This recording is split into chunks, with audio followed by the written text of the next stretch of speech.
Welcome back to Podcana episode 40. We're coming off the back of the meta being completely soft. No, I'm kidding. But the meta is on, you can play on Pixelborn. There's been a lot of decks running around. People talking about, maybe some things are too powerful. Maybe some things are not powerful enough. Our experience with it so far, I think that maybe people are overreacting about a few cards. There is some standout cards. Don't get me wrong, but we've had a lot of room to brew. To be honest, we've been making a lot of progress. We've tried out a lot of decks that didn't work that we thought were going to be powerful. So it's been really fun. This week's episode is going to be as many spoilers as we can get into, and we're going to get into a lot of them. And in regards to how much we've been playing, I'm very, very confident on rating these for power level. The context of the metagame, or the context of actually playing them in a deck, adds such a good layer to have in terms of trying to actually evaluate, is this going to be impactful in the meta? For instance, we talked about Milo last week. That's a good card. Is it too slow in the metagame that we currently exist in, or that we will exist in? Seems like maybe. So I'm happy we got the reps. You guys, how's your week's been? I know Moyen, I've been playing a lot. I saw Kawa's playing a lot on stream. Been having fun with the new set? Yeah, man, it's been a blast. It's been really, really fun.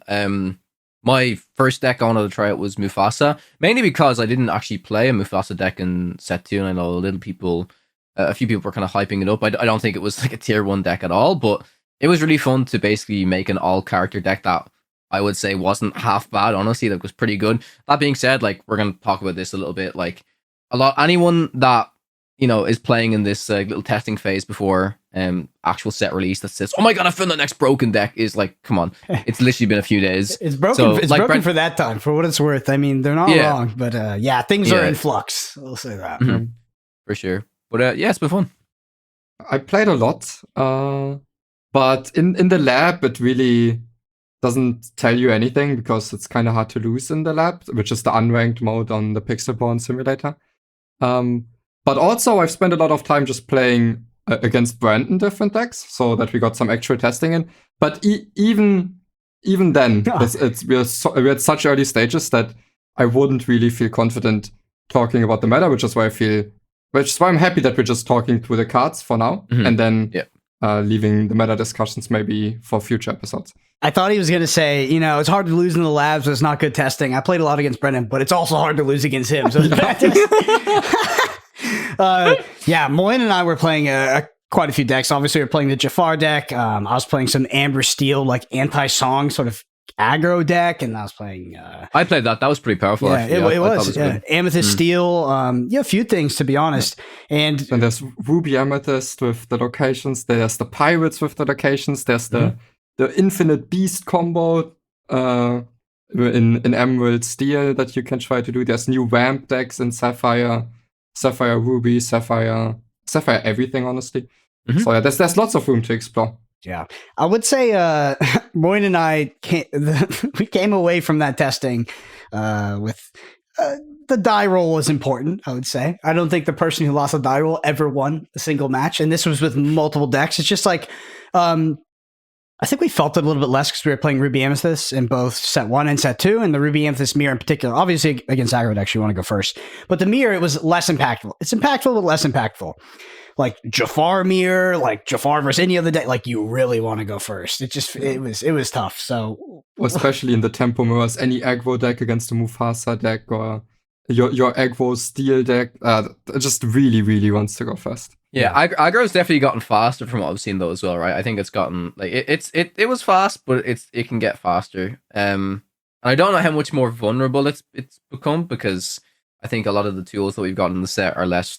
I mean, I don't think we really need any more tools per se to deal with aggro as much as there'll be like location tools and stuff like that, which I'm kind of happy about, right? I think there's still, if aggro becomes really, really popular, there will still just be decks that will stomp it instantly. So yeah.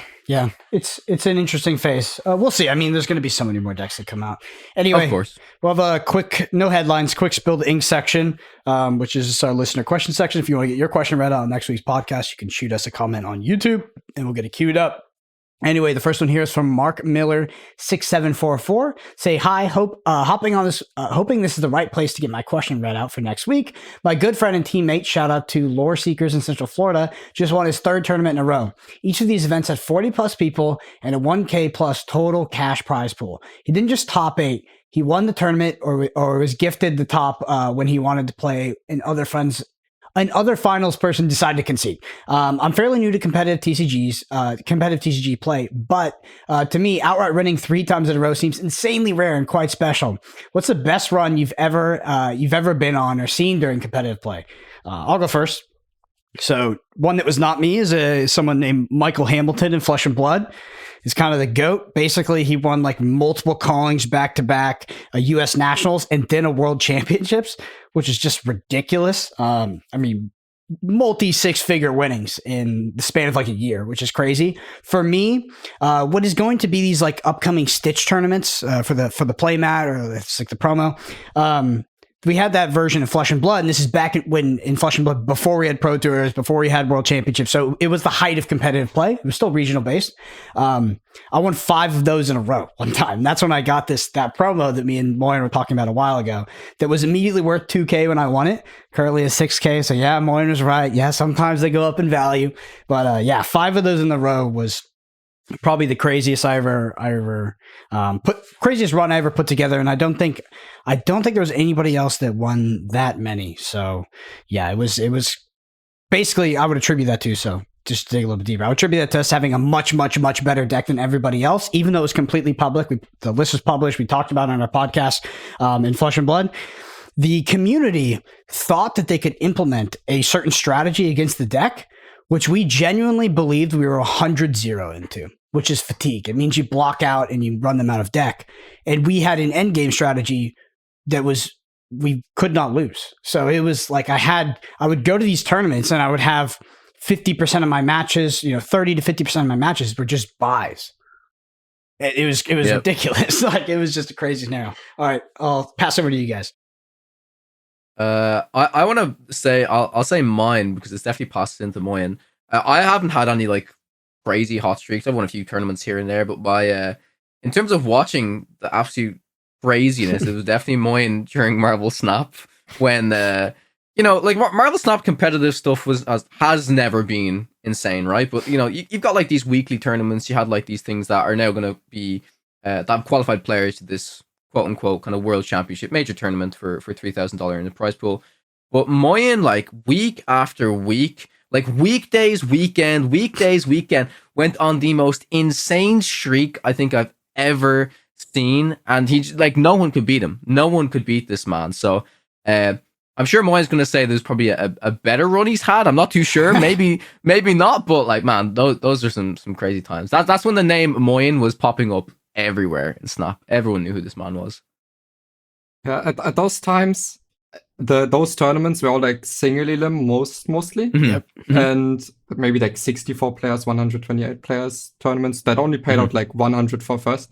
But I was just streaming all of these events, and there was a time where for a long period of these tournaments, I won like every second or every third tournament I played.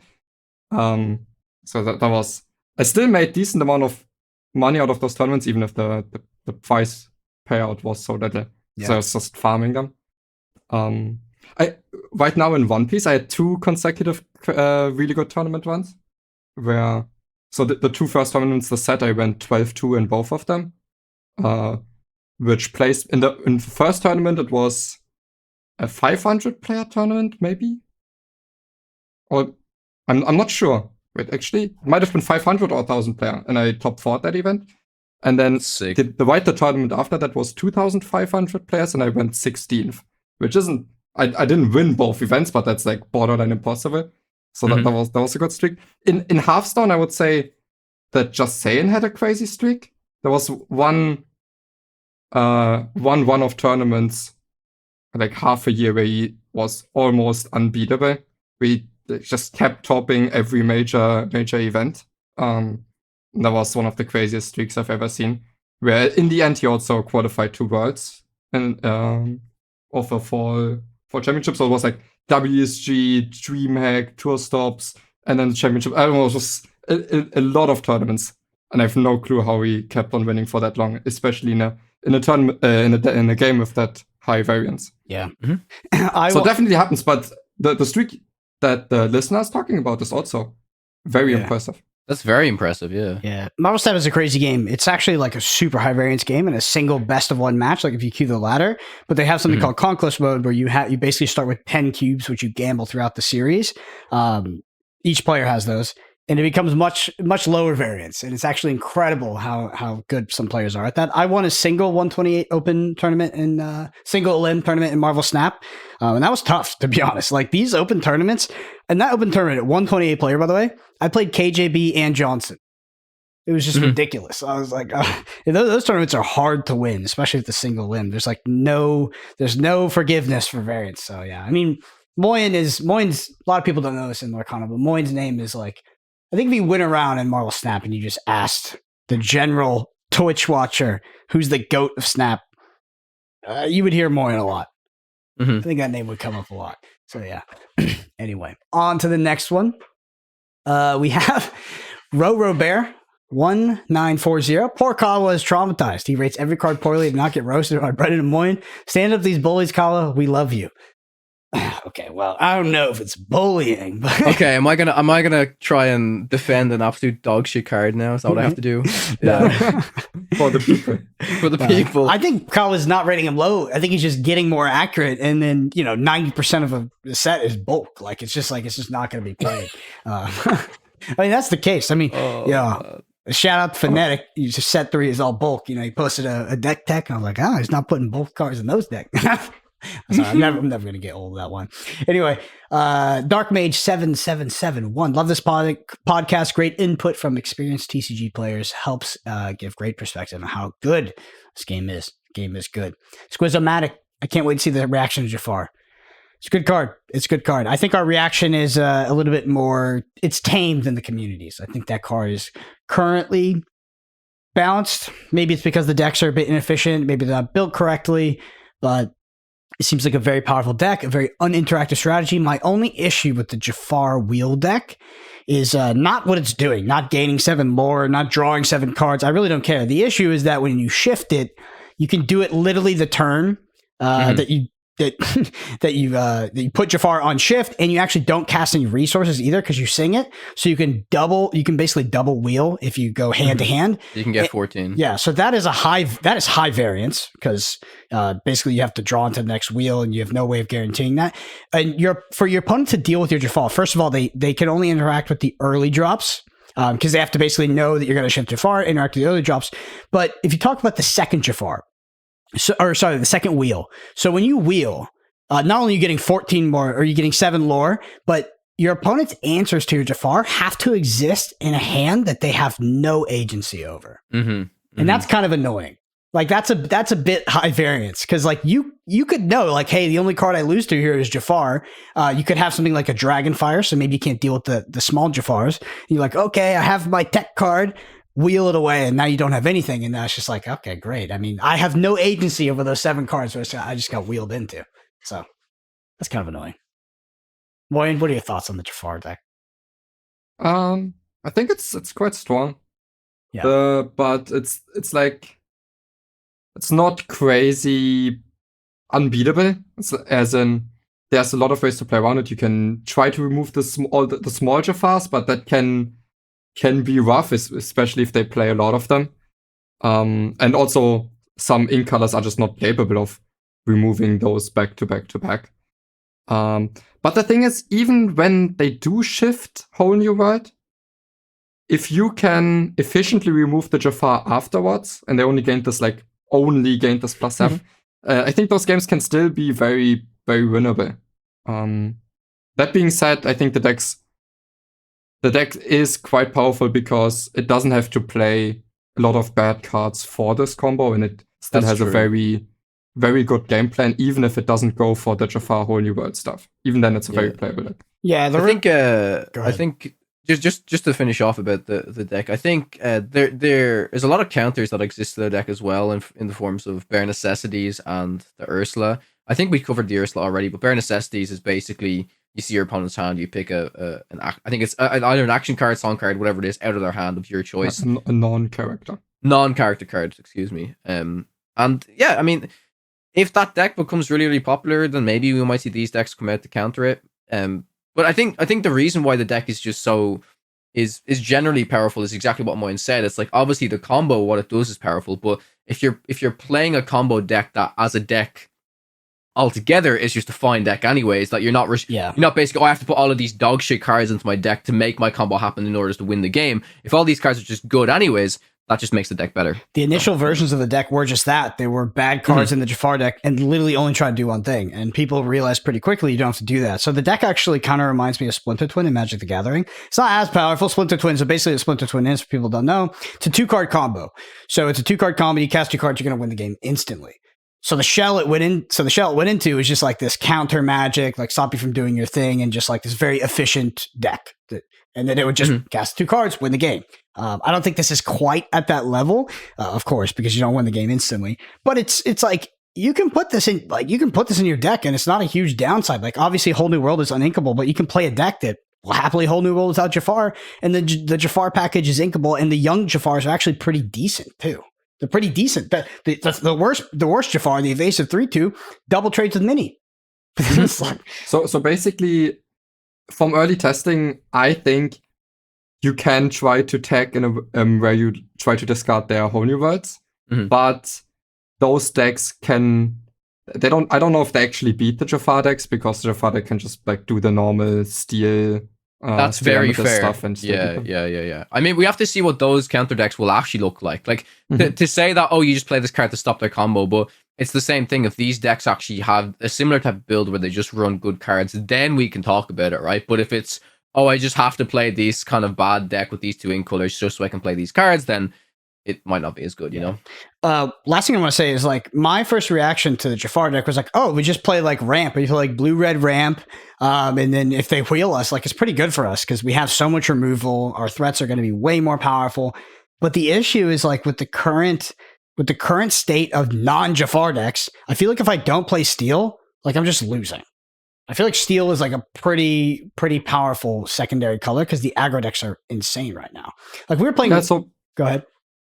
First of all, you're opening yourself up to losing to aggro if you're not playing Steel, but also I think Steel is such an important color because people are both experimenting with the Beast combo, with the Emerald Beast, and also with the Jafar stuff. And against both decks, the Steel single target removal is extremely important and efficient at trying to deal with these win conditions.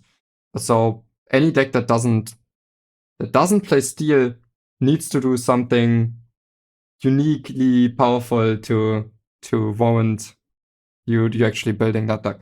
Which, you know, there's some stuff you can do. You know what I actually love about Steel, and I do actually kind of want to see it become more relevant this set, because I mean I'm only saying this mainly because it's one of the decks I tested, like you mentioned, Brendan, the Tiano aggro resist deck. Like resist when you are against a Steel deck is very powerful. It's very, very, very powerful. Like what I like about Steel is that you can combat aggro decks, but then having just these good resist cards in your deck as well. Like resist is a mechanic that I feel like is only going to get better over time. Honestly, that's my opinion, because with more cards that need to be interacting with stuff, if there's more damage cards, then resist suddenly becomes better. If there's more combat cards, then resist also suddenly becomes better.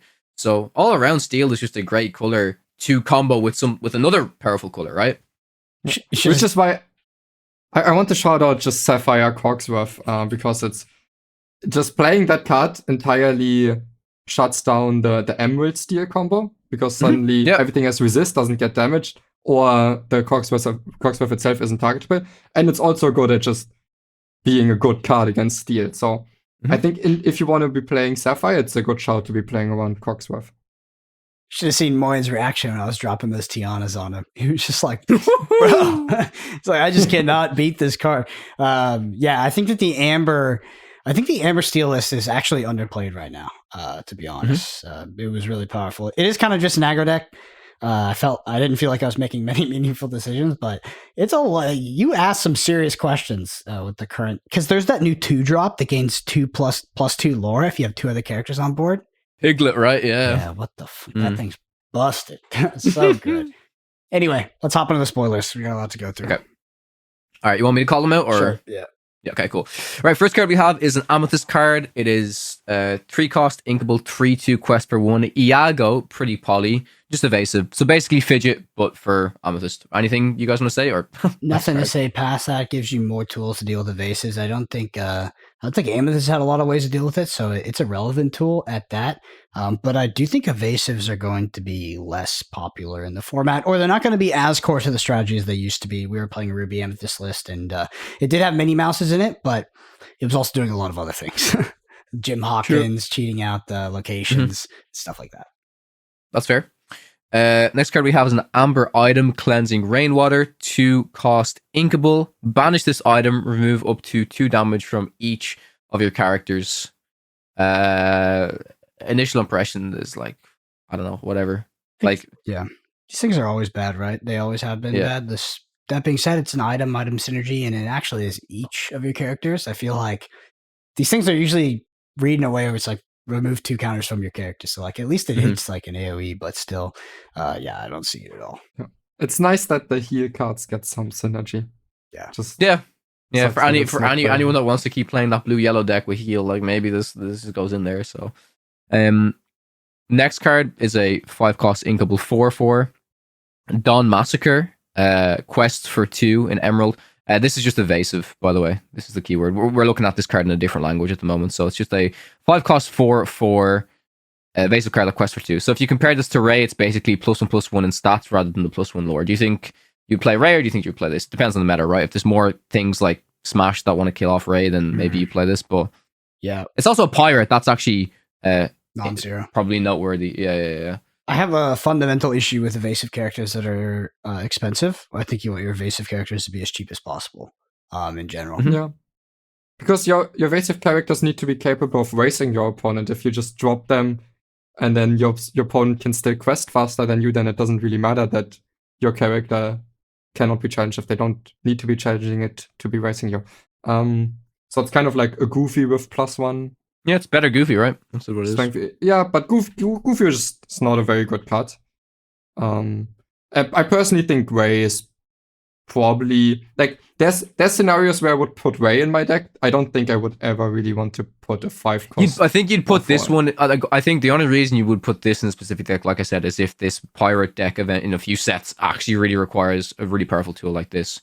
You know, like a decently statted 5-cost that has evasive, that has a good keyword, that because it's a pirate, it like if there's something that says, oh, this guy gets +2 lore because he's a pirate, then maybe I'd start playing the card, right? Or let's say we're in an evasive meta and we can play this in a Jolly Roger deck and then suddenly has Rush. Yeah. Can kill off an evasive character. Maybe then. But other than that, I don't see it. Like, let's be real. The stats on this card are not terrible. They're just not. They're not immediately competitively viable in a vacuum. Next card is also an Emerald card, Robin Hood Daydreamer, 6-cost inkable 4/5 that quests for 4.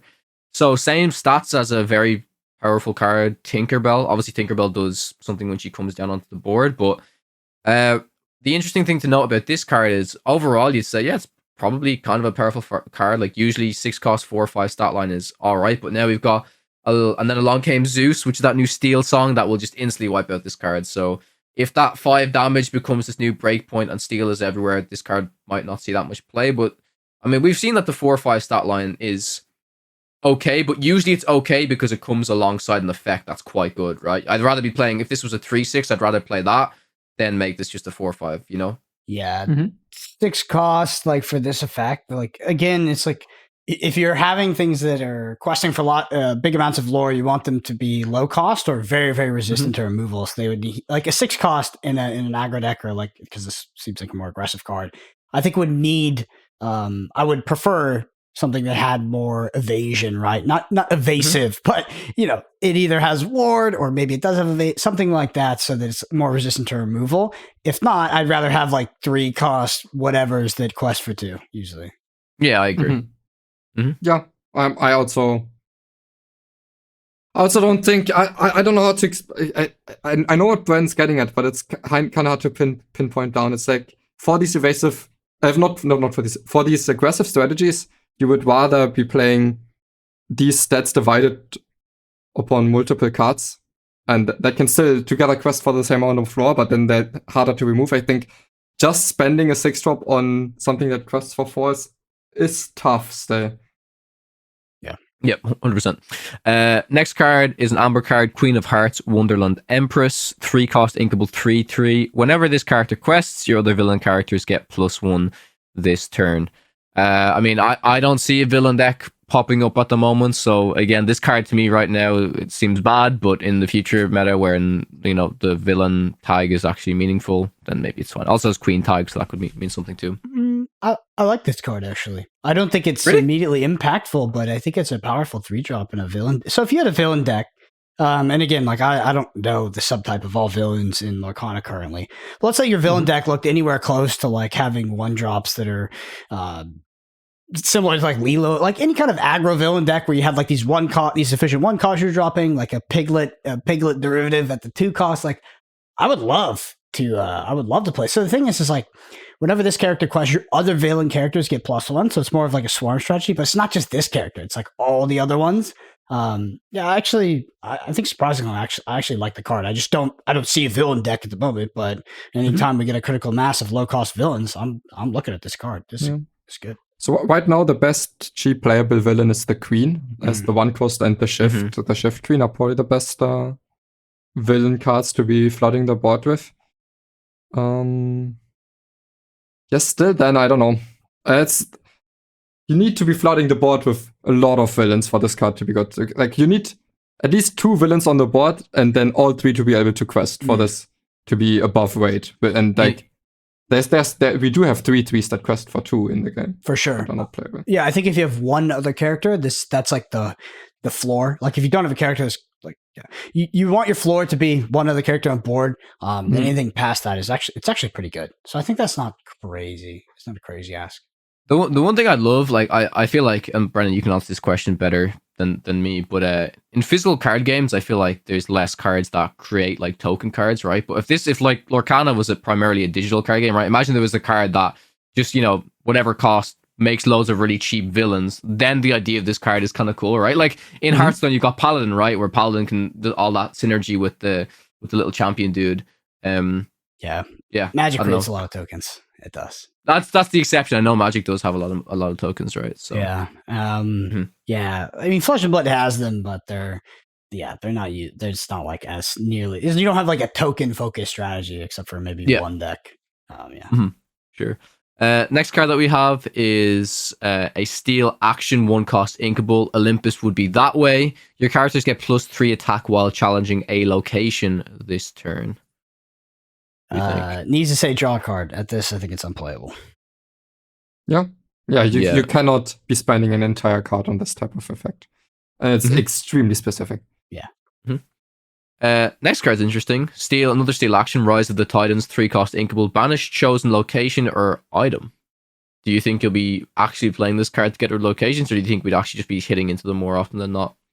It's tough. It's like it has dual modality. The location items is relevant. So like it's not a terrible effect in a very, very focused meta. I think that if like Lorcana had sideboards, this would be a sideboard card. But ultimately, in the current power level of Lorcana and cards that might fit into my deck, this kind of needs to be attached to a body. Like you think about something like Benja, it's just, I know that Benja only hits items, but Benja has a 3-cost that quests for 2 as well, which is just so much better than a card like this. Also not a song. Yeah, so I think currently you're paying a lot, but if the most popular deck in the game is spamming down like 5 costs or 4-cost locations or uninkable locations, like, yeah, why not? Yeah, it's I think it's a nice tool to have. It's inkable and can hit 2 things, so there's a lot of flexibility in it. And I think a lot of the 4-cost locations, like the castle with 7 HP or the uninkable ruby location with 8 willpower, they're actually they're actually really hard to remove just by challenging them. It's very hard to be challenging for that. Maui has been, whenever I play against that like legacy location, the big ship, I'm like, if I don't have Maui in my hand, I'm struggling, honestly. Yeah. So I for that reason, and because these locations are actually kind of hard to deal with, I can see a deck like this seeing play if the meta warps around some strong location deck. Next card is a Ruby card, 5 cost inkable, Scroop Backstabber. He's a 2/5 that quests for 2. While this character has damage, he gets +3 attack. Initially, I looked at this card and I thought it was like really bad because, well, I still don't think it's great, right? Because there's a lot of cards that already exist from like the previous set, like the 5 cost 5/5 Winnie the Pooh that just quests for 2. Like I'm like, well, why does this guy have to get damaged? Why does this guy have to sacrifice a health point to then get the buff? But again, the only reason I'm thinking is maybe this card is balanced. It might not seem like balanced now in terms of might look a little bit underpowered, but it has like an alien tag, villain tag, and the pirate tag. Like those, all well, at least those 2 tags I think are quite relevant and probably will be relevant in the future. So yeah, I think that they can afford to add those tags because this card is so bad. You know, it's like it's not going to break anything in the future. I mean, with 5 cost Ruby cards, it's you can just draw connections to Maui, and it's just like I don't know. Jim Hawkins, but the Winnie Pooh comparison also is really fitting to make you realize how bad the card really is. Yeah, it really is. Yeah. Even if it was while this character is not damaged, he gets +3. Even that would be better and would still be awful. Mm-hmm. So it's really, really bad. Yeah, I agree. Next card is a steel card, Lithos Rock Titan, 4 cost inkable, 4/1 that quests for 1, has resist +2. It also has tap, chosen character gains resist +2 this turn. Yeah, I think this card's kind of interesting, honestly. Sure. There's a Titan deck. I haven't played against it, but okay, let's pretend that this wasn't a Titan. Would you play this? No, but I guess if there's a meta where like some very some of the very good decks are like almost incapable of dealing 3 damage, but very good at dealing 2 damage, then this is like a meta card. It's not like a card you just always put into your deck. But then maybe it's like is it the Shift Hercules that also has resist too? Yeah, mm-hmm. Yeah, 6/4. Sometimes that's like very tough to deal with. Yeah, the 6/3, and that's like a 1 card Shift Hercules that's easier to get onto the board, which can be good against something. The thing is just the Shift Hercules doesn't just bend over to someone dealing 3 damage, which this card does. Mm-hmm.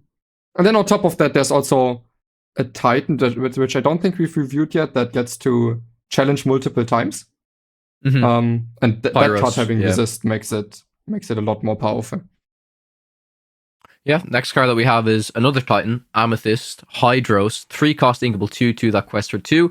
That also has tap, exert, chosen character. So probably most comparable to it's Elsa, right? The little Elsa, 2/3, which is a 2/3 that quests for 1. Correct me if I'm wrong. That's correct. And it has the same text. So you're only going to play this over Elsa, I think, if you're playing a Titan deck, and that's I don't know. Is that always right, or is it 2 lore probably? I don't know. I think 2 defense is the kryptonite of yes of Lorcana. Like you die to everything. Like you really so don't. I would rather defense. play Elsa than Hydros if it wasn't for the Titan tag. And I don't think the Titan tag is important enough to make this card good. Mm-hmm.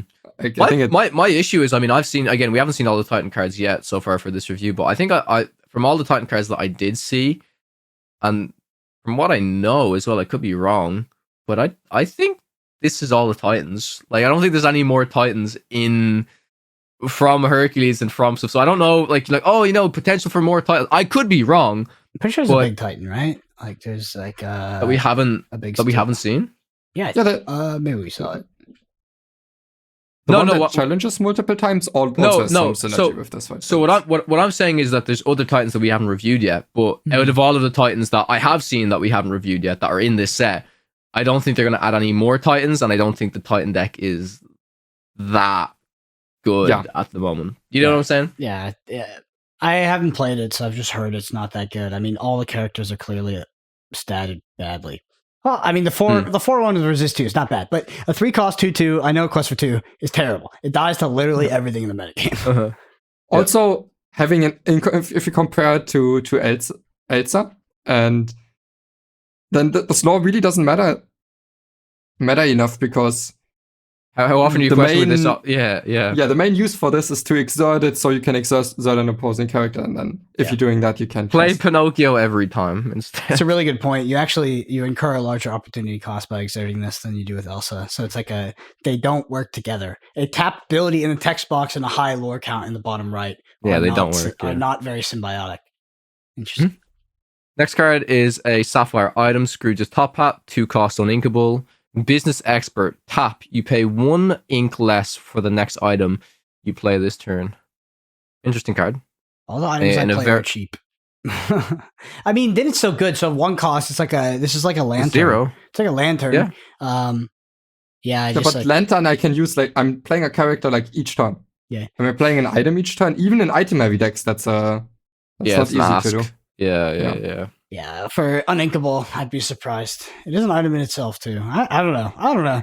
I think it's bad, but also the item decks transcend well statted and value oriented cards, right? Because they play this top end that benefits from all of that. So that's not. So how often is this discount actually going to be relevant? Because you should have so much ink anyways, right? From playing Sapphire. Does that make sense? So this is again only works with Whole New World, right? Maybe it enables a crazy curve where you go top hat on 2, and then on 3 you play. Does it even work? No, it's on 3 you can't. Oh, you can. You can just play another top hat and quill and ramp, and then you your Whole New World with Barrel having ramped and 2 top hats on the board. I mean, that's hyper accelerating. Possible, actually. Possible. Because, Quill definitely does mitigate the non-inkables in your deck. Mm-hmm. I'm not excited about it. Yeah, I still think it's bad. Yeah. All right, next card is an Amethyst action. Bestow a gift, 1 cost inkable. Move 1 damage counter from chosen character to chosen opposing character. Yeah, I don't know why they print these cards, actually. These 1 cost, these 1 ink minimal effects that don't cantrip. Cantrip means draw a card. Mm-hmm. They just tear it. They're just unplayable. Yeah, but if this would at least be able to always deal 1 damage, maybe that's still a nice tool for Amethyst to have, because Amethyst has no really damage stuff. Because that's not in Steel, right? But if you don't have a damaged character, then you don't have a damage counter to move. So then you can't even deal 1 damage. Yeah, that's the worst thing. If this said deal 1 damage, it would be way more playable. Yeah, if it said deal 1 damage, heal 1. This is worse than that Pumpy Anthem card that gives you the lore, the 5 cost thinkable. This for me, this is the worst card this has so far. The only redeeming quality is it's thinkable, so you just ink it every time. Mm-hmm. Next card is a card I'm very high on. I think Brendan is as well. Pluto with an amber, 1 cost uninkable, 0/2, quest for 1. Tap, you pay 1 less for the next character you play this turn. This is a good card. Yep. A very good card. This is where knowing your TCG history makes card evaluation very easy. This is a busted effect in other card games. This is 1 less for the next character you play this turn. I wanted to call it Birds of Paradise or Land of War Elves. So basically the difference between those cards are both 1 cost cards in Magic the Gathering. They both create mana, so you tap them for mana. 1 makes it a specific color, and 1 is any color. And I just don't know if because it's a character, if it's any color, or if it would be more narrow, like a single color. But nevertheless, these things are busted. They're so good. You'll see this card. This card will be played. It's an absolute staple of the set, no doubt in my mind. The coolest part about this, not the coolest part, but one interesting thing about this card is if you're facing this card and you have something like Let the Storm Range on, you always let the Storm Rage on this card to stop them from accelerating to a turn 4 Maui. Unless you know how expensive all the cards are, and maybe it doesn't matter for that turn. Maybe there's cases where it won't be correct. It's a magic heuristic. It's a magic heuristic, and I think it holds true to Lorcana, which is you always bolt the bird. Mm-hmm. Yeah, my favorite thing to do with the card so far, and I don't think it's going to be you're not going to be able to do it all the time, but obviously you tap this and you can play it at a good 3-drop. What's a good 3-drop in Amber is Dock, and then if for some reason Pluto isn't contested on the turn 1, right? They don't have a 2/2 to swing into it to kill off or song or whatever. Then you can get a 5-drop out on turn 3, which is pretty powerful. Yep. That's my favorite thing to do with this card so far. But even just being able to get that being able to play a 3-drop on turn 2 alone, If you get that much value out of this card, it's good. If you get more value out of this card, it's just insane, honestly. Super good. Yeah. Yeah, I don't know. I don't know if I want to call it insane, but it's a really good card.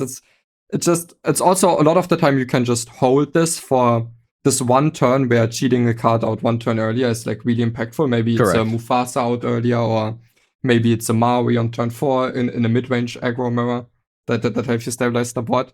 So my experience testing this was mostly in Amber, Ruby, Mufasa, and they are also just playing evasive Minnie Mouse on 2 is like, and then you just play another evasive Minnie Mouse. Yeah, that's some pretty decks powerful. can already set you up for your win condition. And let's say you're on the play, if your opponent doesn't play a 1-drop, this is very often surviving a turn, and you're actually gaining another resource out of it, which is insane. So I'm also a big fan of the card. I'm happy to put my the little reputation I have on the line and say this is one of the most powerful cards ever printed in Lorcana, and that'll be a continued metagame staple for years to come, as long as the game lasts. I've even seen when people are experimenting with the Jafar builds, that they specifically are playing Fire the Cannons just so that the Amber just so they kill the Pluto, really. Yeah. Can't accelerate immediately. That's really interesting. Next card that we have is another Pluto within Amber. It's the Floodborn version. 7 cost inkable, 3/8. Quest for 2 with shift 5. It also has Bodyguard. Also says at the start of your turn, remove up to 3 damage from this character.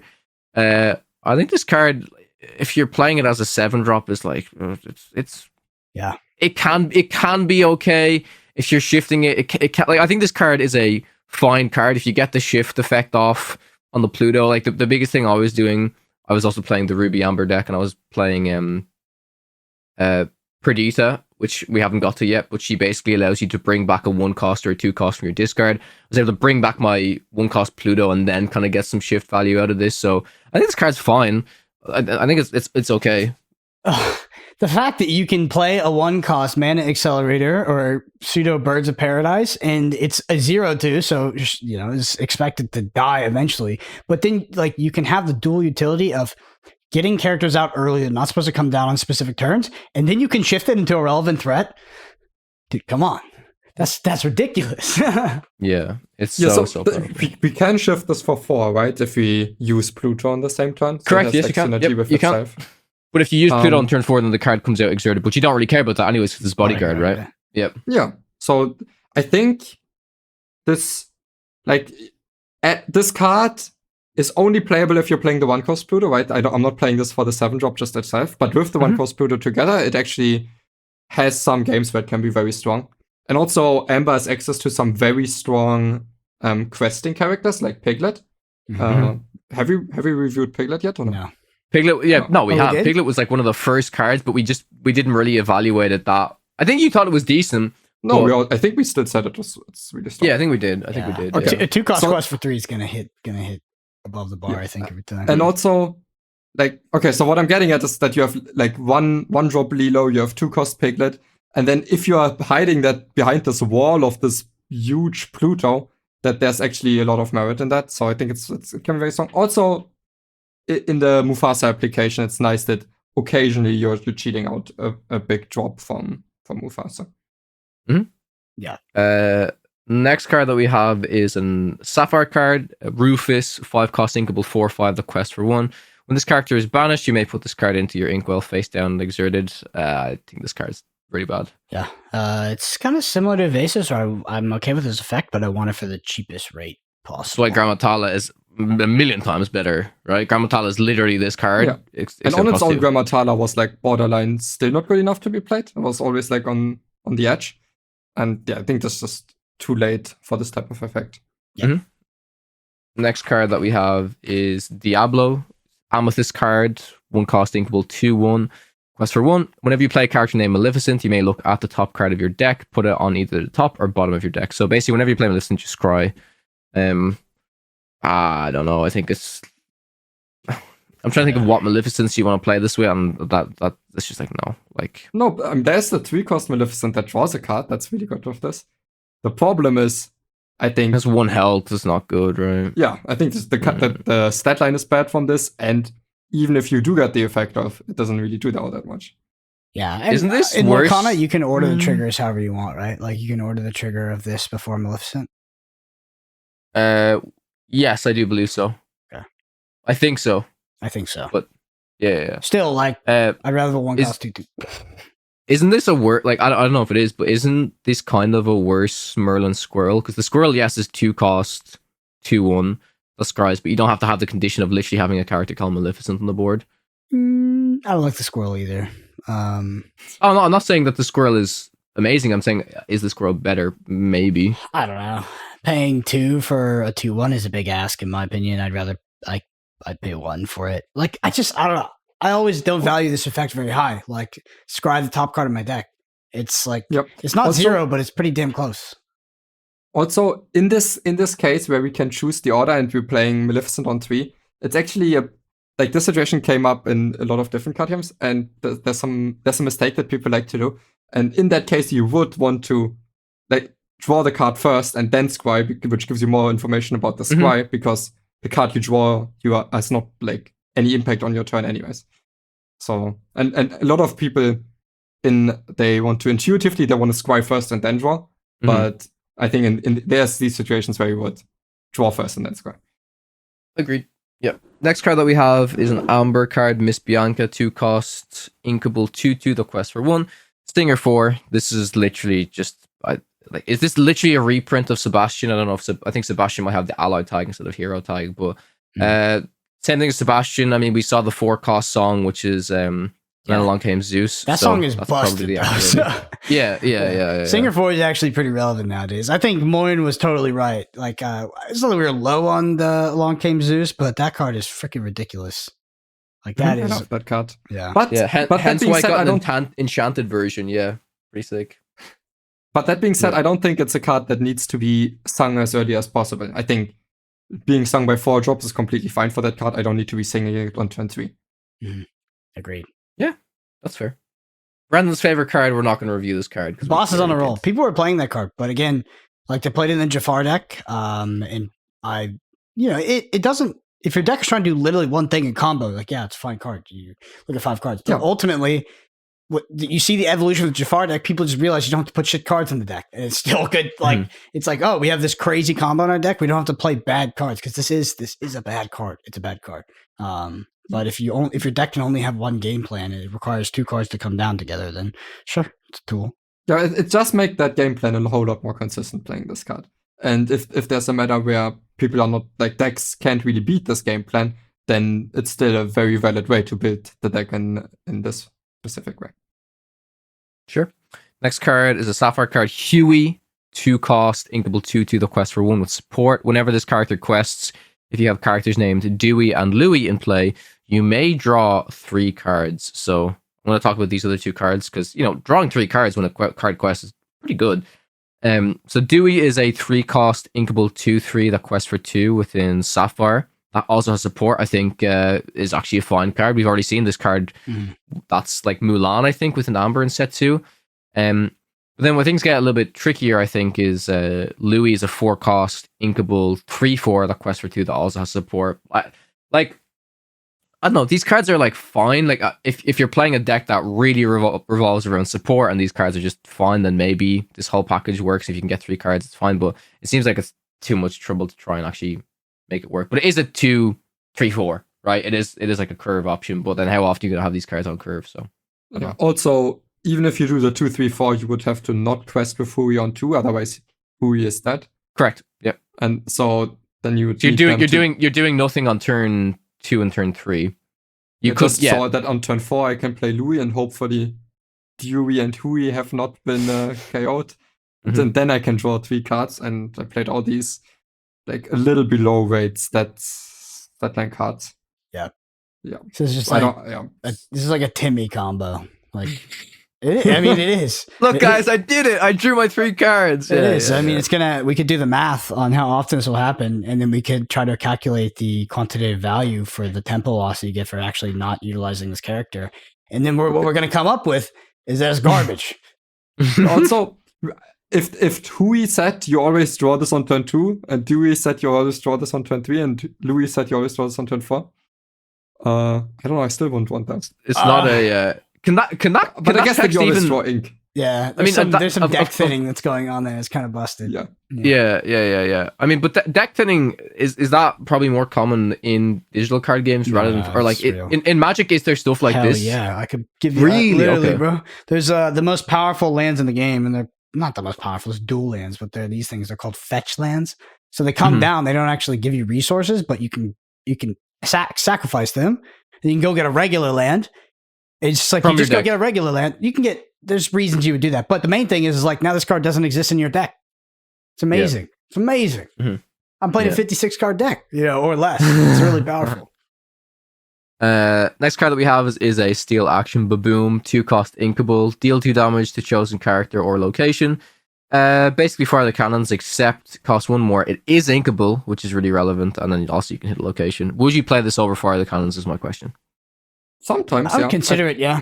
Yeah, I agree. I think I might honestly, just for It's the worse at inkable. dealing with Pluto, for example, which could also be a reason to maybe play Fire the Cans over this. But in general, this is just another single target removal tool for Steel, which they have like an incredible amount of. So no matter what the damage breakpoints are, Steel probably has a card they can put into their deck that's good against that damage breakpoint. With now Fire the Cans, Baboom, Smash, Zeus, Friends on what's the card called? Strength of a Raging Fire, that the Storm Rage on. Yeah, so it's many. a million Yeah, cards.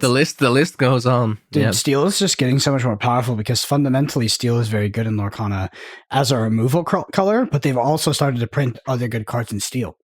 Like, it has a whole new world. Don't get me wrong. That's a powerful card. But then they added like Beast to it and like now has its own draw engine. It's just like that. I'm happy. I'm happy to play Steel, but because I hate aggro. So, but they're just giving Steel like additional tools outside of their removal, and it makes it much easier ass to play, like for the color to be flexible across multiple matchups. So it's interesting. Yeah, next card is an Amber one, Joshua Sweet, 4-cost inkable, 1/5, quest for 2 with Bodyguard. Again, I'm just going to compare this card to Rapunzel and say it's like meh. But if you want a bodyguard card on turn 4 that has high health, then maybe. But then I don't know why this quest for 2 because it's just going to get run into. Like I don't know. I don't really like the card. Bodyguard's relevant. I think it's pretty relevant. I don't know. I still think that you don't really want if your bodyguard is attacking for 1, it's interesting because there's like the Prince Eric bodyguard, the 3-cost with resist. Then there's Hercules, and I think it's relevant when bodyguards attack for more than like a useless amount. For instance, like Hercules. If you're playing Hercules or you're playing the Amber Steel deck, if you're playing against Ruby Amethyst, it's often correct to actually deploy the Hercules on turn 3 rather than the Prince Eric, because when Maui comes in on turn 5, Maui attacks it for 6, but has 5 health, goes down to 2, and now you can sing strength of let the storm range on and actually kill the Maui. Where in the other scenario, the Maui would basically sit on board the entire game. I don't know. I don't think it's a terrible card. Yeah. I think this card would need Bodyguard synergy to be playable. Standalone, I'm not playing a 4/1/5 Bodyguard that quests for 2. That is not enough. Like, because Prince is sometimes can be a good card to include into your deck, but Joshua Sweet is so much worse than Prince. Yeah, that's agreed. Okay. Imagine, I mean, you can even compare this card to Tiana. I know Tiana doesn't have bodyguard and stuff, but like Tiana has resist +2 and the kind of decent effect instead of bodyguard. It's a good right? effect. It's just a hard effect to satisfy, but the effect is crazy. Next card is a Ruby Action Dive Bomb, 3-cost inkable. Banish one of your characters with Reckless to banish. Oh my god, with Reckless to banish chosen character with less attack than that character. So we actually talked about this, I think, a little bit after our podcast last week, and we kind of said like, what's some weird Reckless cards that we could use, like Gaston. Gaston on turn 2, and then you do Dive Bomb on turn 3 to kill their card with 3 attack, and then suddenly you've just thrown away all of your cards to deal with one of their cards. 2 for 1 yourself. Yeah. It's fundamentally, right? So Gaston costs 2. Let's say you get lucky, you kill a 5-cost with this. You paid 5. You paid 5 and you lost 2 cards, they lost 1. This is a really, really bad card. Because it's 2 for 1. There's a deck building restraint with Reckless. There's a board straight constraint with the character having less attack. And you're talking about like best case scenario, 2-4 on yourself. Yeah, no, best case scenario, we would need to print a card that has a very strong effect when it dies. Yeah, That reckless has card when it dies. and lots of yeah. HP, so it's hard to kill it off in challenge. And then you use this, but like Reckless card that whenever you use it with dive bomb, it comes back to your hand. The reckless card is that even good? I don't know. I would rather Dragonfire, like, because I think like best case scenario, you're killing like a 5 cost. Like that's your break even. It's a 5 cost, and you trade 2 cards. I'd rather just Dragonfire. That's 1 card, 5 cost. This card has so many conditions. Even if we took away one of them, it would still be too conditional. This card isn't even a song. This card is so bad. Yeah. All right, next card. It's a Emerald item, airfoil, 2 cost inkable. Tap if you played 2 or more actions this turn. Draw a card. Yeah, no. I guess maybe it can work, and if we had like a crazy item deck. 2 or more as part of their Crazy action deck, right? Not item. Action deck, yes. Yeah. Well, action decks being good would be surprising because songs are actions that can be played for free by characters on board. And you also have to play 2. Right now it's like no deck can efficiently play 2 every turn. Yeah, it's crazy. Enough turns for this card to be. You need to play like so many cantrip cards, right? And then the cantrip cards you're just getting you cards. So what are you doing your whole turn? Well, I'm just drawing cards, but I'm not doing anything else. So if you have 2 1-cost cantrips, it turns those into like a 2-cost draw 2 if you already have the item on board, and if you would do that multiple times while still maintaining somewhat of a grip onto the board, that would be okay. Wait, but it's not. Does it turn it into a 2-cost draw 2 or 2-cost draw 3? I guess you have, like you said, you have to have the item on the board as well. Yeah, because if it's 2 cantrips, No, I just meant 2-cost draw 2 as in if it was printed on 1 card, because you only have 1 extra card in comparison to your hand size before. If you already had the item on board. Yeah, so I don't think it's... right now it's not really... It can't work. I'm starting to side with Phonetic, It's looking like bolt. All right, next card is a steel item, Captain Hook's Rapier. It's a 3-cost uninkable. Reads, during your turn, whenever one of your characters banishes another character in a challenge, you may pay 1 to draw a card. And then also has your character's name, Captain Hook, gain Challenger +1. I mean, why am I paying 1 to draw the card after killing something as well? Like, I mean, I know it's a very weird comparison, but what's the card? It's like the Ruby Queen that Queen when of any Hearts. of like Queen of Hearts, that she just draws your card once any of your characters just challenge, right? It's not even banish. I think it's just when they challenge but something. The upside of this is on an item, so maybe this sticks around for a longer time of the game. I still seems think very it's too costly though for expensive. uninkable as well. Yeah. Crazy hoops.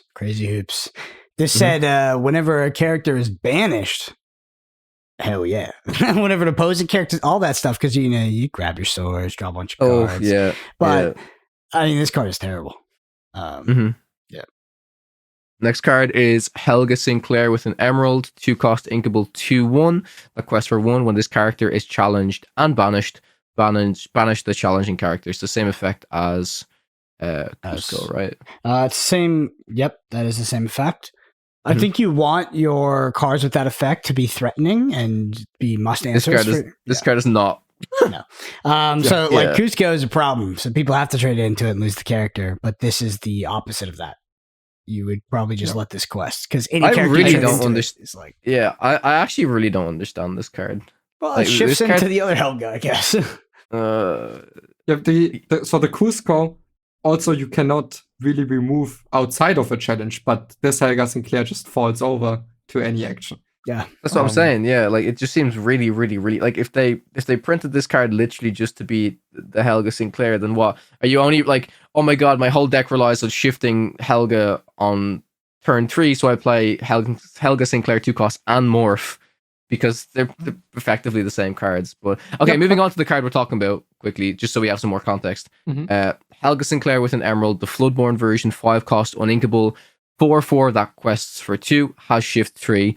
Whenever this character quests, you may deal 3 damage to chosen damaged character. Bruh, yeah, you almost had me. Yeah, almost had me. But I see potential in this card. This is not an Emerald card. This is an Emerald Steel card. I cannot see myself playing this in any other color combination. But in conjunction with Steel having so many effects that makes characters damage, I think that it can be somewhat reasonable to set up this effect where you can actually get this off multiple times, and that once you do that, actually start snowballing off that and winning the game. If we shift with this card though on turn 3 and then we quest, it's not going to do anything ever, right? Like we would have to, a card would have to be damaged on turn 1. We'd have to damage one of their cards, so they would have to self-inflict for the effect of Helga to actually go off, right? So shifting this on turn 3 is like, I don't know. It's not impossible, I think. Like, it's just, I don't know. But also you don't need to shift this super early. This can still be, in mid-game, this is still very threatening. Also, imagine if you have a Chief Bogo on the board. And then you, okay, I've played Chief Bogo on 4, and maybe I played a shift target on 2. And then on 5, I can shift Helga Sinclair, quest. 4 damage, wow, yeah. No, that is strong. It's good. But yeah, the conditions I just want to mention, they're not yeah. super easy to meet, and both of those are uninkable. But I think this could be a card that you can build around, and I see potential at least. Okay. Next card that we have is an Amethyst Song. It calls me, 1 cost inkable. Draw a card, then choose up to 3 cards from chosen opponent's discard and shuffle them into their deck. Yeah. So this is a cantrip. This is when these 1 costs can actually be playable cards. So you're thinking about the effect. Effect is whatever. It's non-zero. It's like, yeah, it can be, I guess, kind of bad. It can also be neutral, but ultimately, like, let's say you're playing a Jafar deck. Your Jafar deck gains lore when you draw cards. You need to get to your combo faster. Yeah, I think there's a Turbo Jafar combo deck that plays this card, and it's actually pretty good. Yeah, and also it's not just that gets you to your combo faster. It also means once you are at the Jafar stage, it's also a 1 cost draw 1 gain at all. That can also be sung. Yeah. Yeah. It's also a little bit better than just a cantrip, because I think most of the time you will be able to make your opponent's average draw a little bit worse by shuffling some of the early drops back into their deck. And also you can stop some of the recursion. Maybe cards they would want to get back with Hades, the 4-cost Hades. Like Chernobog stuff. You can shuffle things back. That's interesting. It's good anti-Chernobog. Right, you also make Chernobog. Yeah, that's pretty recent. That's pretty reasonable, actually, because any Steel deck, I don't know if you played Steel recently, but you're playing Steel, you're like, this is the best color ever. And then someone plays Chernobog against you, you're like, okay, it's not good. It's pretty bad. Yeah. Next card that we have is an Emerald Item. Robin's Bow, 3 cost and inkable. Tap, deal 1 damage to chosen damaged character or location. Whenever a character of yours named Robin Hood quests, you may ready this item. I mean, Moyen, as talking about the whole Emerald Steel package, you playing this in your Emerald Steel deck? No, this I'm still not considering. The Helga Sinclair, maybe, but this is too much. A 3 cost uninkable item. Yeah, I think it's pretty bad. Next card. Oh wait, actually. Oh my god, he's cooking. I don't know. He's cooking. I don't know. It's still not awful. If just considering Bogo, Grab Your Sword, Tinkerbell, just picking stuff off. It's probably not good enough. But like, this card's not uninkable item. Yeah, it's hard, man. Yeah, but it's not terrible. It's just, I don't know. Some of these cards are bad, but we don't need to be calling bad cards terrible, maybe. Okay, sure. Next card is an Amethyst card, the Firebird, 4 cost inkable, 6/2 that quest for 1. Moyen, is this card terrible? Yeah. Yeah, that's terrible. Yeah, they can't have 2 defense in 2024 Lorcana, especially if you're not paying for a lot. At least quest for a lot. What am I supposed to do with 6 attack? Hit a location. That's probably the only reason this card exists, right? It's literally just for like location stuff. Like not even rushing it. Yeah, it's bad. Okay, next card is a Ruby card, Maui, Soaring Demigod, 3 cost, uninkable, 5/2 with Reckless. Whenever a character of yours named Hey quests, this character gets +1 lore and loses Reckless this turn. I mean, for the exact same reason that the last card was bad, this one's probably bad because it has 2 health. Like, yeah. Also compare this to Gaston. Gaston being 2 cost inkable, and this is. It just has one less attack. Yeah, I don't know. Yeah. I do think the 5 breakpoint is relevant. I don't think it's relevant enough though, because like Gaston is like a pretty fringe card. It is like Yes. yeah. That was like And this is only more for the fringe. Kuzco. Yeah, more fringe. That was like only for the Kuzco meta. So yeah, and it was inkable. This is so you 'Cause- can kill off Jolly Roger. Yeah, you need your Kuzco answer card or what it used to be to also be inkable because it's like there's actually it probably wasn't a card that was more useless than Gaston in non-Kuzco matchups like in that deck. So that's why it was important for it to be inkable. Next card that we have is Thaddeus E. Clang, 5 cost inkable, 3/5, quest for 2. Reads, whenever this character quests while at a location, you may deal 1 damage to chosen character. What do we That think? is far too expensive. So you need to play it for 5, have it be understated, move it to a location, and then also be able to get Have it be understated? I don't think it's understated, no. I think it's fine. Fine No, but stated. no, it is understated in comparison to like not having an effect, right? And this Sure. like it has the same stat line as Beast. And Sure, Beast's yeah, effect Beast is so effect much is more ridiculous. powerful. Yeah. But it fair. doesn't need to have the same effect as like this. Okay, the effect doesn't need to be as powerful as Beast's effect, but this effect borderline doesn't exist. It's like almost a card without an effect, and for that, it's understated. Would you guys be down because we're going to come short on time to just go sequentially from here, but to just hit the cards that we know are constructed playable, like as we go up, like like literally skip all the I don't know. They're not necessarily bad. But they're less likely to have an impact than some of these cards. So we'll just pick them out as we go.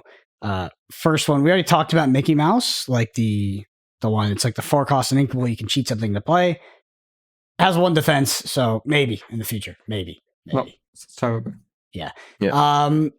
We can hit this Maleficent if you want. I think that's a relevant card, even though it's not super I'll playable. put it up. Or not played right now, if I can remember it correctly. It is 5 cost inkable, 2/3 Maleficent, quest for 2. Whenever this character quests, you may draw a card. During your turn, whenever you draw a card, you may move 1 damage counter from chosen character to chosen opposing character. It's kind of like Queen from set 1. I don't think this card is particularly good, but I don't know, these draw card effects. I think it's, I don't know, out of 2-3. It's funny. It's like, let's hit the constructed playable cards. Then we play this. This card is maybe.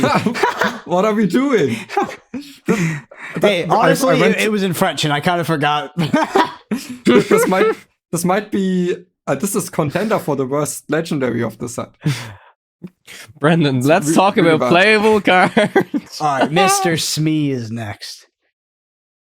My bad. Mr. Smee. Yeah, that's pretty good. I actually do want to talk. Actually, no, that card's bad. Yeah, keep going. Monsieur Mouche. Do you have that? Moyen, can you remember this card's effect off the top of your head? You should know it. Why? Yeah, it's a 2 cost 3/3. The quest for 2 in steel. Yep. And when you tap it, if you don't have another pirate, it takes 1 damage. Currently on Pixelborn, it doesn't count itself, which I think It's is not pirate. It's captain, just so you know. Captain. Mhm. That's why. Mhm. That's why it is not. So this card is great. This card is fantastic. One of my favorite two drops in the game right now. This for me. This is one of the very best cards that are printed this set. It's a 2 cost 3/3 that can quest for 2, which is already impressive enough early game. But this is also incredible late game. This is good at all stages of the game because early game, this is strong enough that it. Okay, so this is strong enough to take out anything with 3. Is it willpower? The HP? Yep. To take out anything with 3 willpower, which is extremely relevant with. For example, it can take out a Madam Snake. Not that it needs to because it quests for more, but it can still take that out if it wants to. If you are playing a captain, you can even trade into a 2/3 and have this survive. Even if you don't, trading 1 for 1 your opponent's 2-drop is completely reasonable. But also, let's say your opponent is playing these 3/3s, you are allowed to quest, and your opponent has to be the one that trades into this, and you already got 2 lore out of this. Also, this is incredible late game still, because it does all of these really good stuff early game, but also it's a card that late game you can just, if you want to be threatening a few more lore on this turn, you can just plot this down for 2, and it's still above 2 HP. So it's like extremely flexible, good at all stages of the game. I'm in love with this card. The reason I kind of tackled Moyen on this card a little bit, saying, "Oh, I don't think this card's actually as good as you think it is," but that's because I read the card wrong. So I thought this card was, just at the end of your turn. If you don't have a captain character in play, deal 1 damage to this character, right? Which would then mean coming into turn 3, this is a 2-cost 3/2 that quests for 2, right? Which is still probably okay. It's nowhere near as good as the 3/3. But the fact that this says if this character is exerted is that you guarantee that on turn 3 this sticks as a 2/3/3. You're gonna guarantee get that 2 lore is crazy, right? Yes. That's why I like. Do you think this card is balanced? No, Like, No. no, it's not fair. I think it's it's the best insane. 2-drop in the game. Also, Yeah. I'm trying to highlight how good this card is without taking even into consideration that sometimes you will have captains. This card, if it was always taking 1 damage at the end of your turn, if it's exerted, I think even then this would be a good card.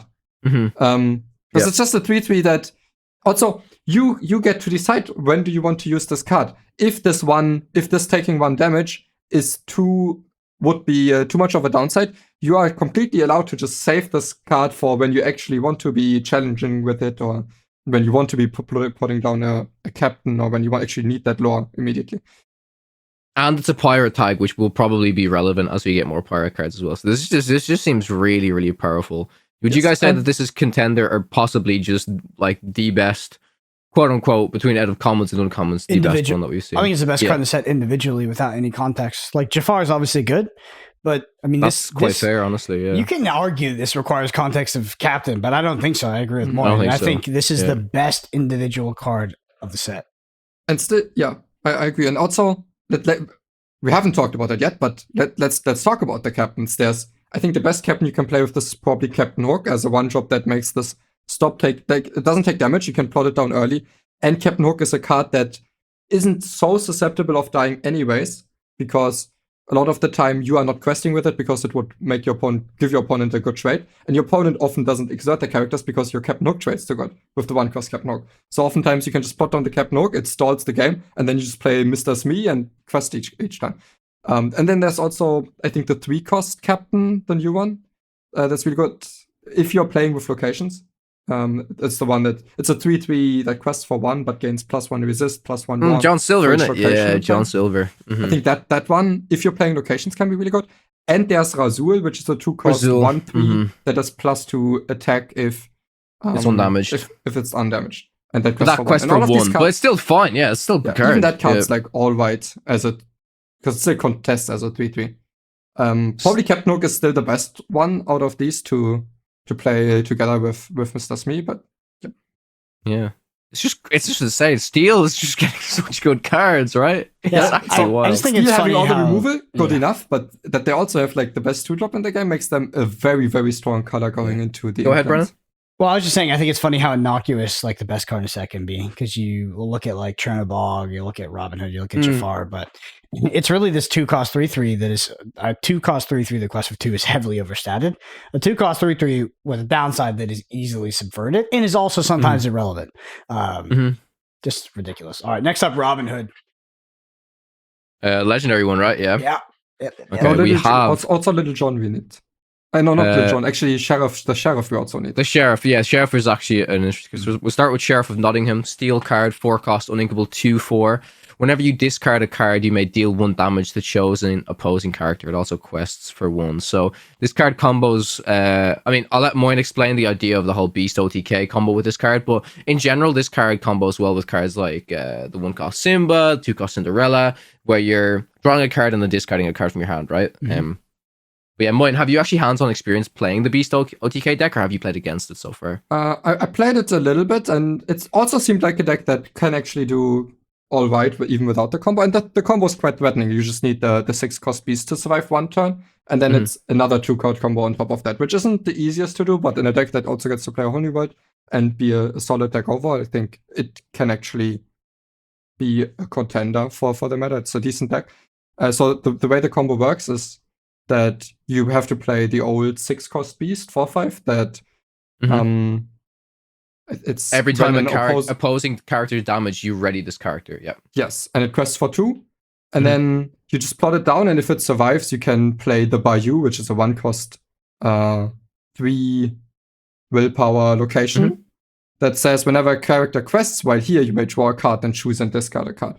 So you just move the beast into it, and then you quest. You draw a card and discard a card, and you need to have the sheriff on the board, and then being able to discard a card means you get to pings the deal damage, 1 the beast keeps going and going and going. Yeah, and then you ping a damage, seems... it resets the beast, and just goes. So you get to quest for 2 for each opposing HP on the board, but it does get countered by resist, and it especially gets countered by Cogsworth, which is where we were at the start of the pod.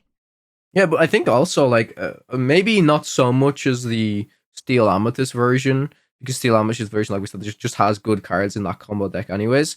I imagine the Emerald Steel one probably has decent, not as high quality as the Amethyst counterpart, but probably still has just decent cards in the deck, right? Or do you think that deck is still way more heavily reliant on the combo aspect? I'm not sure. I think both decks can work very well without the combo. I think Emerald also got a lot of new tools, especially with the disruption on songs. Sure. This Robin Hood is next. It's a 5-cost inkable 3/6 Floodborn hero. Quest for 2, shift 3. That's very important. During your turn, whenever this character banishes another character in a challenge, gain 2 lore. That's really, really powerful. When this character is banished in a challenge, you may draw a card. Also, really, really solid. And I mean, we have the 1-drop Robin Hood here as well, so you can see the 1-drop Robin Hood. You could honestly just play the 2-cost Mr. Smee because it's just good, and then shift into Robin Hood. Yeah, it's a powerful shift card for sure. I think this powerful outside of being shifted as well. The fact that it replaces itself when it dies is really nice. It quests for a good Not amount. always, though. Not always. If it's removed but not in a yeah. challenge, it won't. But yeah. Yeah, so it quests for 2 as well, and it has that critical defense of 6, which is just really, really good.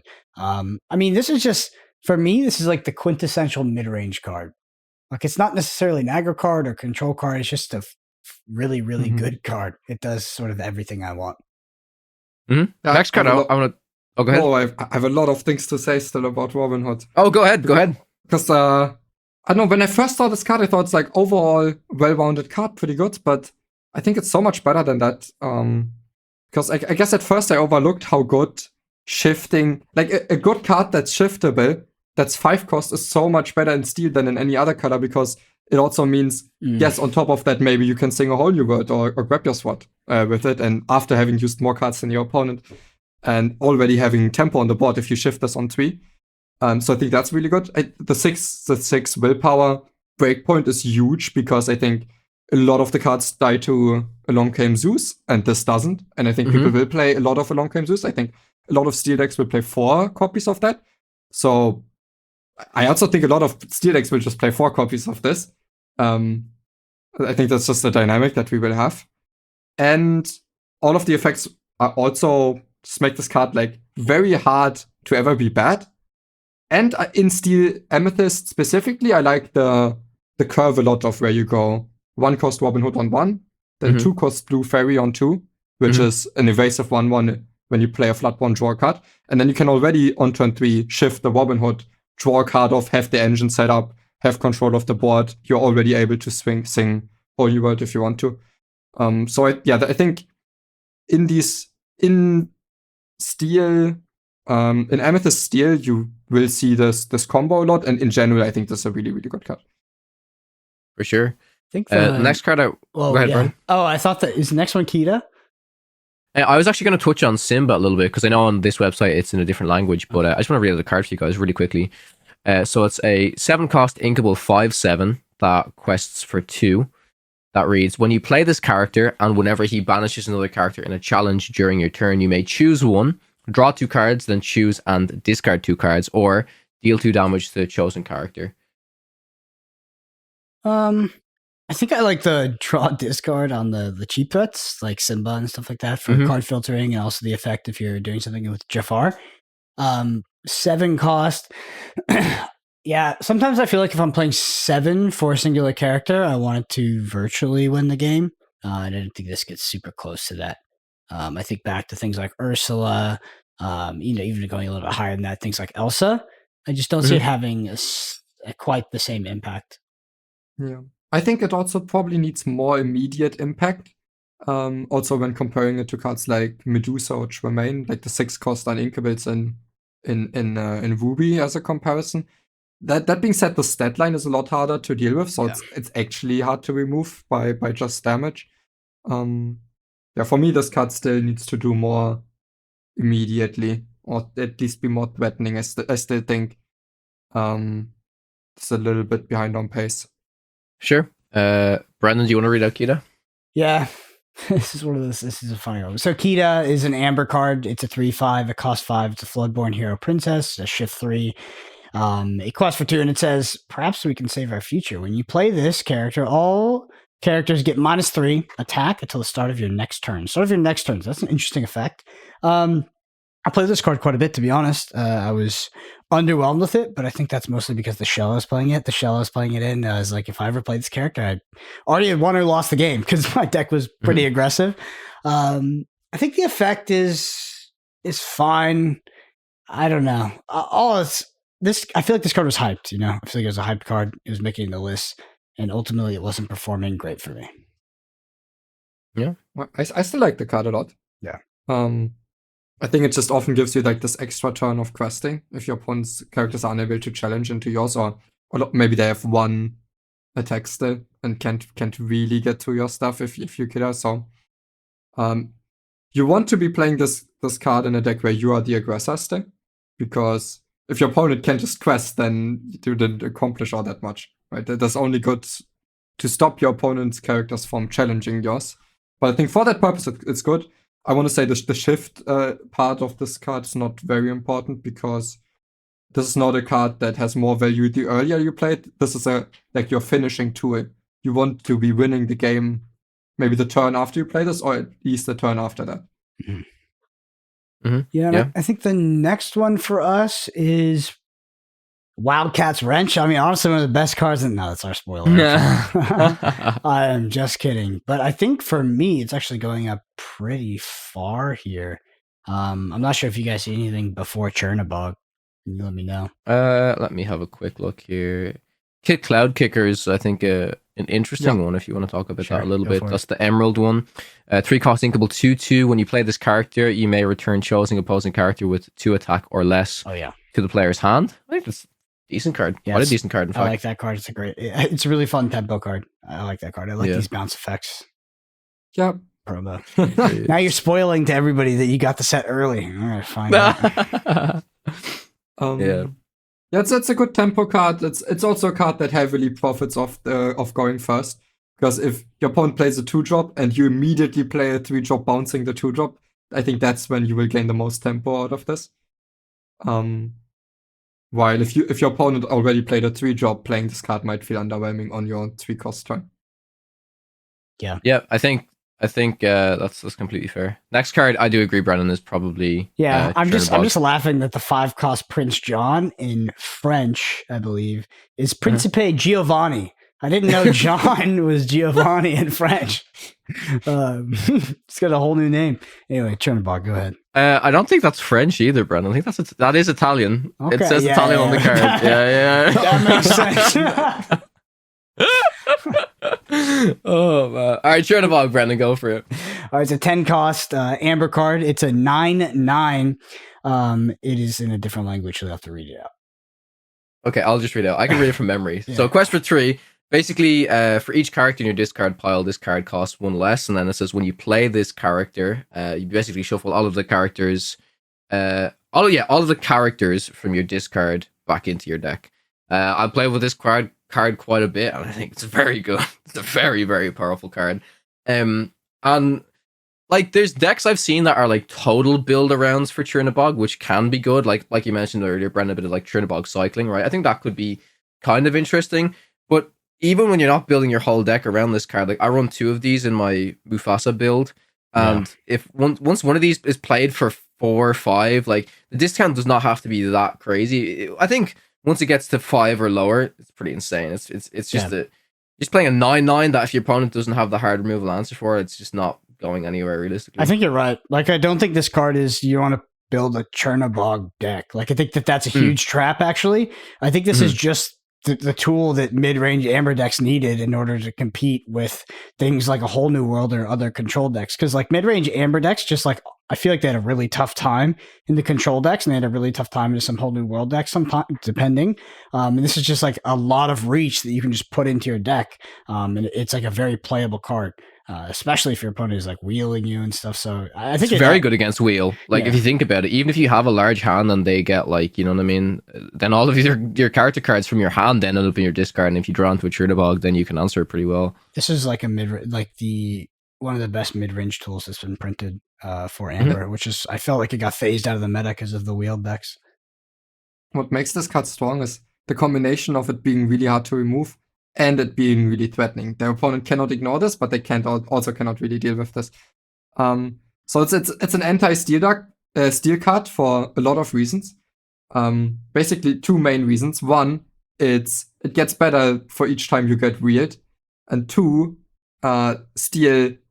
steal's removal is damage based, which means it will be very hard for them to deal 9 damage. So this is like the perfect anti-steal card, but at the same time, I can also see this working very well in Ember Steel yourself. Maybe you're playing a deck that because right now the wheel decks are focused on gaining card advantage by wheeling, right? Yeah, Getting ahead on the board, using more cards, and then just wheeling. But maybe it's also possible, which I haven't tried yet, that you just play lots of characters also in your deck, and you don't actually need to play all your cards, you just wheel, and if you happen to draw into a Chernobog, you have like this huge tempo swing to gain out of it. Yeah, that's Like, interesting. you don't What if you, actually like, mind I haven't thought about discarding a that. few Yeah. What if you're characters. also like recurring your Chernobog from the graveyard as well? So you could like wheel your own Chernobog, recurred from the graveyard, and because you're wheeling away all these redundant characters, your Chernobog costs like 2 or 3.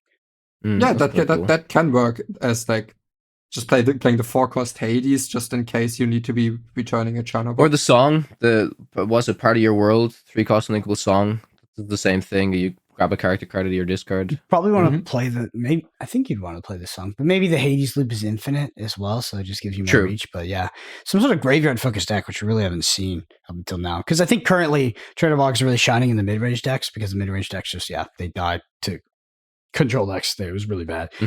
So fantastic card. Yep. I don't think it's busted though. I think a lot of people once it came out were like, "Holy shit, a 9/9." It's really really good card, but I think it's just a tool that's fitting into some of these deck archetypes that were really lacking behind in set 1 and set 2. Yeah. Next card I want to touch on is just up a little bit here, guys. It's the Bare Necessities 2-cost Inkable Amber Song. Chosen opponent reveals their hand and discards a non-character card of your choice. So this is just to answer. I think this is just a good tool to answer any combo decks that really rely on songs. Yeah. You know, you put this card into the meta right now. I mean, I think if you put this card into the meta right now, it would make the current Amber Steel song just so good because you just remove the Whole New World from your opponent's hand, the BB Press from your opponent's hand, and then it's just solid card overall. Yeah, this is like this is disruption, but at its lowest cost. It's inkable and it's a song and it's kind of cheap and it can not just hit songs, it can hit any non-character. So it is a very very good tool to be able to have. Mm-hmm. Yep. I think we're coming into the. Oh, go ahead. Yeah, just like as we come into locations, what are y'all's thoughts about locations just in general? I think that a lot of them have been not very impactful, but I wouldn't say the locations are bad at all. But ultimately, like location, like this set is like the marquee new mechanic of the set is locations.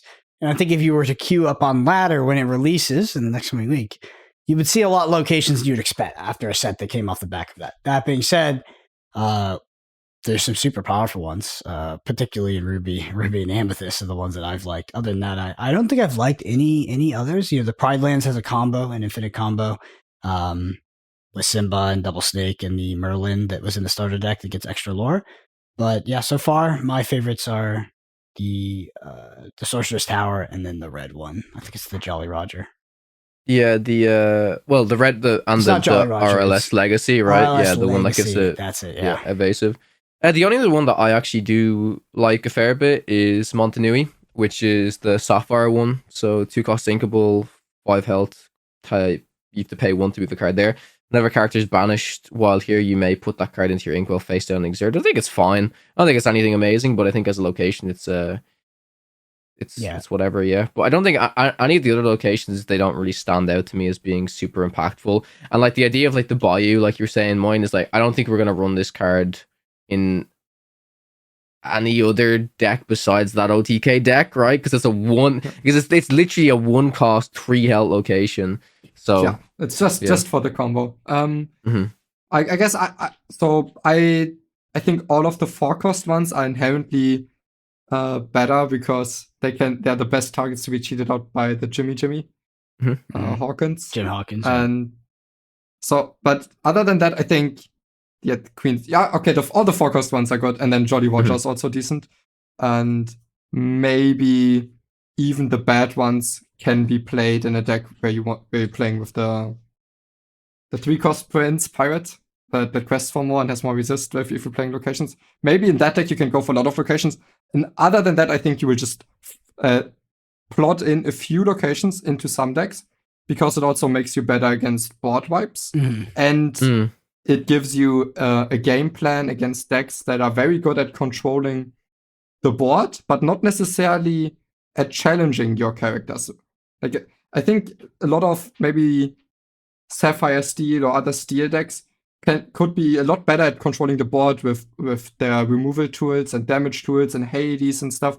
But they're actually very bad at taking out these locations, and just having this game plan of plotting down a location that quests for 2 with high willpower is one way to still try being the aggressor against these decks. Yeah. I tried playing Tiana's Palace in an aggro deck, and it was not good because aggro decks don't pressure your opponent's characters on board, so they're developing the board. You're obviously not challenging, and yeah, I thought it was going to be good on tempo, but it just really wasn't, to be honest. Like, and I didn't have enough resources to move things there. It was too much of a tempo loss for me to deploy a 3 cost to it. Like, no, I think it's like, but the castle's also different because like it includes it has a little bit of a higher cost, so you can move stuff there. But at 8 willpower with RLS Legacy, I think that can work well in a more aggressive or mid-rangey aggressive deck. Maybe not like full aggro deck. Also, looking at Mech Dark Mana, I think 9 willpower is a lot against some of the slower decks. It's like more in a slower matchup, but there you just plot down this location and it can do a lot of work, I think. Yeah, I could see it for sure. Yeah, they're cool. It's weird. I'm actually happy they're not insanely overpowered. To be honest, they seem to get splashed into some decks, and yeah, they're just like another tool to utilize. Yeah, I think that is a good spot for them to be in, where you can put a few into your deck, but they're not just straight up or good all the time. It's just like they add a different layer to the game with a different type of game plan that you can pursue if the situation is right for it. I think the next one is Perdita. This is your card. You could talk about Genie as well if you want, since it's kind of like a Amethyst draw card, but it seems really slow to me, honestly. Yeah, I'd be surprised. That card seems super slow. With 4 cost available, it's like, I don't think so. Yeah, so I'll talk about Perdita a little bit here. And what's really funny about Perdita is for the first little while, I haven't played Pixelborn since, but this card only quested for 1 on Pixelborn. It was bugged, and it was still really good. Like, I really, really, really liked this card. And if that's anything to go by, then you know the card must be good. So 6 cost, uninkable, 1/6 Amber card that quests for 2. So stat line for the cost is really not great. But she reads, when you play this character and whenever she quests, you may play a character with cost 2 or less from your discard for free. And again, I was playing this in a Mufasa deck. I think always the best target I wanted to bring back most of the time was actually that Pluto, so I could continue to get some kind of mana reduction. I often brought back Simba as a bodyguard tool to just protect against some of my characters. But overall, I just think this card is like really good. The reason it's really good is because it's the same as Hiram in terms of when you play this character and when she quests, you're guaranteed to get 2 triggers off of this card, pretty much, unless your opponent instantly answers it. I'm a little bit scared here. Moyen's smiling. I hope he doesn't tell me it's this a card good is, smile. You can tell. Okay, I'm safe. Yeah, Oh my I God. love this card. I think this is one of the best cards as well. Because as you said, it gives value immediately when you play it, like almost all the time. It's not very hard to have a 2 cost or less in your discard. And then she is not that easy to remove. And on every, so it's like you're threatening so much questing the turn you play out. For me, when I tested with her, the target I used the most was probably Piglet, and then playing this and returning a Piglet is already threatening 5 lore. Crazy. And if you get that off, you also get another character off. So I think this card is a very, very strong mid-range aggressive card. All right, the big bad. The big bad. Jafar. Yeah. Do you want to read about it? Yeah, it's a Amethyst card. 7 cost inkable, 4/5, quest for 1, shift 5. Has evasive during your turn while this character is exerted. When you draw a card, gain 1 lore. Card that everybody's talking about. Will it break the game? Well, it's just a good card. It's a good card. It's a very, very good card, but it's the card that I think everyone instantly saw this card and were like, oh my god, what has Lorcana become? That's what people's initial reaction was, yeah. What's interesting about this card is I think that if a whole new world didn't exist, this card actually wouldn't be that good. No, actually, it would be a bad card, I think. Yeah. Yes. Which is funny. So it's a very specific kind of thing you're trying to do with it. Also, I think what makes this card so powerful is that shift 5 and that evasive keyword. So the evasive keyword is allowing you to dodge a lot of like interaction and activate him multiple times. So if your opponent is not playing a hard removal color, you can just act. You're just, I mean, how are they dealing with the Jafar? They have to target it directly. They're not dealing with it via combat. So if you're behind on board, you're not getting punished for it. And shift 5 is like, yeah, I mean, you're consistently shifting. If there's multiple relevant Jafar cards you can shift onto, the 2 cost one is going to get you the most resource efficiency, but the 4 cost Jafar is a freaking house of a card. Like it's a 3/4 that draws a card when it challenges. Just a good card. And it's a flatborn for blue fairy. Yeah, for blue. Yeah. So this card is it's really for as long as a whole new world is in the format. And I know we had a comment in one of our videos. It was like, "Oh, whole new world is so broken." Like. Yes, a whole new world is powerful. Like we know that. And a whole new world, like if you were to ask me, you need to bet your life savings on what card is going to get banned in the next 2 years in Lorcana. I'm obviously going to pick a whole new world. Like that's the card. But I thought it was balanced, and I still kind of think it is, even in set 3. But nevertheless, yeah, if a whole new world ever leaves the format, this card's terrible. But right now with whole new world in the format, this is like still meta warping in a sense, as there's a deck you completely build around this. It's not clear how to properly build that deck best yet. How all in do you want to go on this game plan? Do you want to play cards that are actually kind of bad if you're for the normal game plan, but help you pursue this game plan? And how many of those do you want to include into your deck? And building that deck is a very difficult and interesting puzzle. And the Jafar deck, even when they do shift it and sing one whole new world, I think that you can come back from that, because definitely, yeah, it's just 7 lore. If it's not like there's an incredible amount of tempo behind it, even if they wield you. If you can remove it afterwards and keep pushing the board, I think you can still win from that point. But it is definitely tough. There's a lot of counterplay to this card.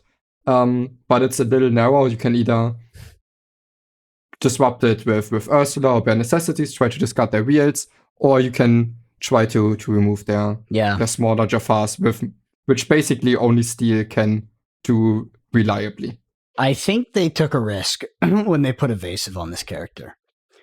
Yes. Yeah, I think that's the big stretch. It's really not the combo. Like, oh, okay, I've put this 2-card combo together, I've wheeled, and I got 7 more. Like that, you can't come back from that. This card is pretty hard to interact with, and I mean, you're going to see decks react, and you already have. Like most decks that are not trying to go under this deck have, 4 copies of How Am I Dealing with Jafar, both the small ones and the big ones, and it's a huge constraint on deck building right now. But it's a powerful card. It's powerful. I mean, it's a powerful effect. I'll say that. I think next one is Ursula. I think Ursula's worth talking about. That's also some cards you skip that I think we should still talk about if we find the time. So Ursula's Emerald card, legendary, 3-cost, inkable, 2/3, quest for 1. Whenever this character sings a song, you may play that song again from your discard for free, then put it on the bottom of your deck. So if you pair this with friends on the other side, you're going to draw 4 cards. If you pair this with Emerald Steel, this seems really good, right? Because I assume you can target something for 2, draw a card, target another thing for 2, draw a card. Like, that seems ridiculous. Yeah, overall, super powerful. I don't know why. Like, I'm thinking about this card. Originally, I thought about this card.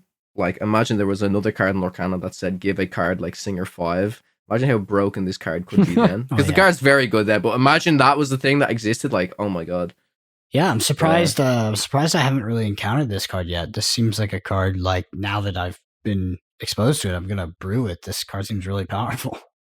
Yes, this card can do incredible things, and it's also at this 3 willpower point where it's not easy to remove, and your opponent will want to be removing this. And there's a lot of nice payoff. Like, most of it, I guess, being a little bit of card advantage, or actually being able to remove 2 cards with 1 song, which is an incredible amount of tempo. Yeah, awesome effect, to be honest. Like, Milo kind of did it already in set 3, but it's opening me up to the idea of playing an Emerald deck, which was definitely not on the menu before. All right, Grammatala. Yeah, Grammatala is a Sapphire legendary card, Spirit of the Ocean, 7-cost inkable, 4/8, that quest for 2 with shift 5. Whenever a card is put into your inkwell, gain 1 lore. So this is a very interesting card. I've brewed a lot with this personally within a Ruby Sapphire deck. And I think I want to say it's good, but not insane. I think there's potential with the card for sure. One of the main combos, if you will, is there's the 5-cost song, Friend Like Me, which when you sing it, you take the top 3 cards off of each player's deck and put them into each player's inkwell. Yeah. So you gain 3 lore from doing that. But let me just put something in perspective. How powerful is that when you compare it to something like Jafar, which also costs 7, which is also doing something way more broken? But I mean, within a Ruby Sapphire deck that is that little bit slower, that wants to be ramping anyways, I think Grammatala is decent. But from my Ruby Sapphire testing so far, I don't know. It just hasn't blown me away yet. Yeah, I wonder if it's like the last few cards of whatever deck you're putting it into. I've played against it quite a bit, and I think that once this card hits the battlefield, it's a threat. Don't get me wrong. But ultimately, is it too clunky, like a little bit slow for the effect again? Because this card is way different than Jafar. Like, when this card hits the battlefield, I don't feel comfortable removing it and going long with it, or playing a mid-range game plan against it. That would be a nightmare. But I feel like I can race this card pretty often, actually. Maybe it was because I was on more aggressive-oriented decks when I was playing against it, but it didn't feel nearly as impactful as something like a Jafar. Although it is in a different, it's in a different ink that specializes in doing different things. I think this card is potentially powerful, but I could also see it just ultimately not making the cut. That's a fair assumption, I think. I agree with you guys that I think the card's decent, but like nothing too crazy. A few points I want to add is, like, I guess it's Sapphire's good at ramping, and this is a card but then once they ramp, they also need to be able to raise you. This is a card that helps them do that because it quests for effectively at least 3, and it's a way for them to gain, like, let's say late game, they actually need an immediate lore. It's also a way to do that, 1 or maybe a little bit more with Fishbone crits. And the other point that I think is interesting is that this is shift 5, and it's a Grammatala. Grammatala, the 2-cost Grammatala, 1/1 that when it's banished, it's put into your inkwell, so far was like borderline good enough to see play. But the reason it then often wasn't that living up to its potential was that people were just ignoring the card, and then you need to be the one that's trading, and then only next turn you are getting the extra resources. But with Grammatala being a card that your opponent wants to be ignoring, this is the punishment for them if they chose to ignore it. Because let's say you go Grammatala on 2, Fishbone Crit or Mickey Mouse on 3. On turn 4 you have 5 ink, and if they ignored your 2-cost Grammatala, you can shift this for 5. And this puts your opponent a little bit into a dilemma, because either they're ignoring it and giving you the option to shift your bigger Grammatala, or they are actually banishing your smaller Grammatala which they usually won't want to be doing, and they give you an extra resource. So I think that's a card that's a dynamic that definitely makes this card better. And I think without that dynamic, this card would maybe not even make the cut. But with that dynamic, I think the card's actually decent in Sapphire decks. Mm-hmm. Agreed. All right. I think any other ones you want to talk about, Brandon? No, I think we're up to probably Rafiki, the 0/2 and Amethyst to 1 cost. We get it's a 0/2 Dreamborn Mentor Sorceress, Challenger +3, quest for 1. It says whenever this challenges a hyena character, the character takes no damage. This character takes no damage. So the hyena thing doesn't matter. It's just a 1/3 and Amethyst, basically, or 1 cost 3/2 that you can trade with. We tested with it. It seems, I don't know. It just seems like whatever. It's like it's relevant if you like. I think if there was a lot of threats with a 3 defense that were you need to answer quickly, it would be a tool I'd bring out. But I'd probably just pick 1/3s over it at this time. Yeah, so it's worse than Captain Hook basically all the time, but it's in a different color. And if you don't have access to Captain Hook, if you care a lot about 3 willpower, it's a fine inclusion. But even then, it's hard to include this over 1/3 because 3 willpower is so important, and it's a lot easier to quest with 1/3s than with a character that has 0 strength, because questing with a 0 strength character is just asking for it to be 2 for 1. Yeah. Next time, Madame Medusa is probably. Actually, I'll talk about Stratnos, to be honest. Stratos, yeah. Mm-hmm. Yeah, sorry, Stratos, the Titan, the 4/4 and Amethyst costs 5. Storyborn Titan has evasive, and it says tap it, game lore equal to the number of Titans you have in play. So one thing I want to say is that, like, I don't think something like this will ever be playable as long as the Jafar thing is, like, legal. And not even Jafar, but, like, you can't be jumping, at least in the current format. There's no way you can play a deck that has this kind of cost structure that jumps through this many hoops to have this kind of effect. Like, you're just getting what I would consider to be similar effects that are actually more powerful for better rates in other cards. So that's why I think this Titan thing is just not going to work out. Yeah, agreed. Yeah, next card I just want to talk about before Madame Medusa is the Lamp. It's an item in Amethyst, costs 2, it's uninkable, and it says, banish this item. If you have a character named Jafar in play, draw 2 cards. If you have a character named Genie in play, return choose a character that costs 4 or less to their player's hand. So I just want to point out there's a Jafar deck that, like, turbo draws, uses stuff like this, and it combos outside of it uses a whole new world, but also combos outside of a whole new world for lots of ink gain. I think that list is worse than the normal list, but I'm interested in it. I'm actually interested in it because it reminds me of some decks I really enjoy playing in other games. And maybe if we can tune it to, get some better cards in there, it might be a fun deck to play because you touch a lot of cardboard. Matt, go ahead. Also, essentially, 2 cost, and even if it's a little delayed, paying 2 to draw 2 cards is very strong. It's very much above weight. Mm-hmm. And let's say you're playing a lot of Jafars in your deck already because you want to be shifting onto it. Maybe the condition is not that hard to meet. I think I haven't played this with the Lamp. My Amethyst Steel versions were without the Lamp, but it's definitely a card that's very intriguing because it can be very, very strong. But for this card, I think we should also take a look at Genie, because if you have both Genie and Jafar on the board, I think that effect comes very, very powerful. Yeah, it's busted. This is so I think we're talking about the Amethyst Genie. It's a 4 cost uninkable 3/5. It quests for 1. It says, when this character quests, you may shuffle this card into your deck and draw 3 cards. Which is a card that we glossed over because I don't like it on its own, but like Moyen said, that's a very powerful and potent effect. One thing I'll say is that Genie is a 4 cost uninkable. The lamp is already 2 cost uninkable. The Jafars are also all inkable. So, like, me meeting the criteria of having a Jafar in my deck versus having this 4 cost uninkable Genie, significantly easier to meet, especially considering Jafar is really the core engine of my deck, where Genie is more of like a tempo game plan when it's out. So. But 4 cost draw 3 would also be pretty decent. It's just it can be removed, and also maybe its downfall is actually Merlin the Rabbit, because Merlin the Rabbit still draws 2 cards while having this body that does something like that, doesn't just banish itself. And I think I would most of the time prefer this over the Genie draw 3, just if it quests. But that being said, the synergy with the lamp is kind of strong, and maybe it can also fit into this like hyper draw type deck. Madame Medusa. Madame Medusa card I'm kind of a big fan of at the moment, honestly. 6 cost, uninkable 4/4 that quests for 1 within Ruby. When you play this character, banish chosen opposing character with 3 attack or less. There was actually a graphic I sent into our Podcana group chat of all the characters that this actually can target. I think all of the existing characters, not really any of the new ones, and most of them are decent, right? This can kill off a 5-drop beast. This can kill off, I don't know, stuff like Ariel, the new Robin Hood it can kill off.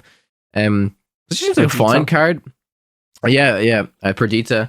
It just seems like a fine card. It's like, it's similar to Tremaine, but also very different, because the targetability of this is really good. But then if you have like a crazy card with Ward, it obviously doesn't work against that and stuff. But I mean, honestly, if you ask me, like, oh, would I run 4 of these or would I run 4 Tremaines? I think just running 2 and 2 of each is maybe okay, but it's very meta dependent, right? It's very meta dependent. I think Tremaine is the more powerful card. It's not super close, but like if all of the relevant threats you need to answer in a metagame are 3 cost or less, then this might be what you're going for, because Tremaine's biggest weakness is like kind of like a go wide, but I actually think that this card is relatively weak to go wide. It's at least weak to aggro as well, because you want to be hitting a super relevant threat. You don't want to be playing this and hitting like a Lilo.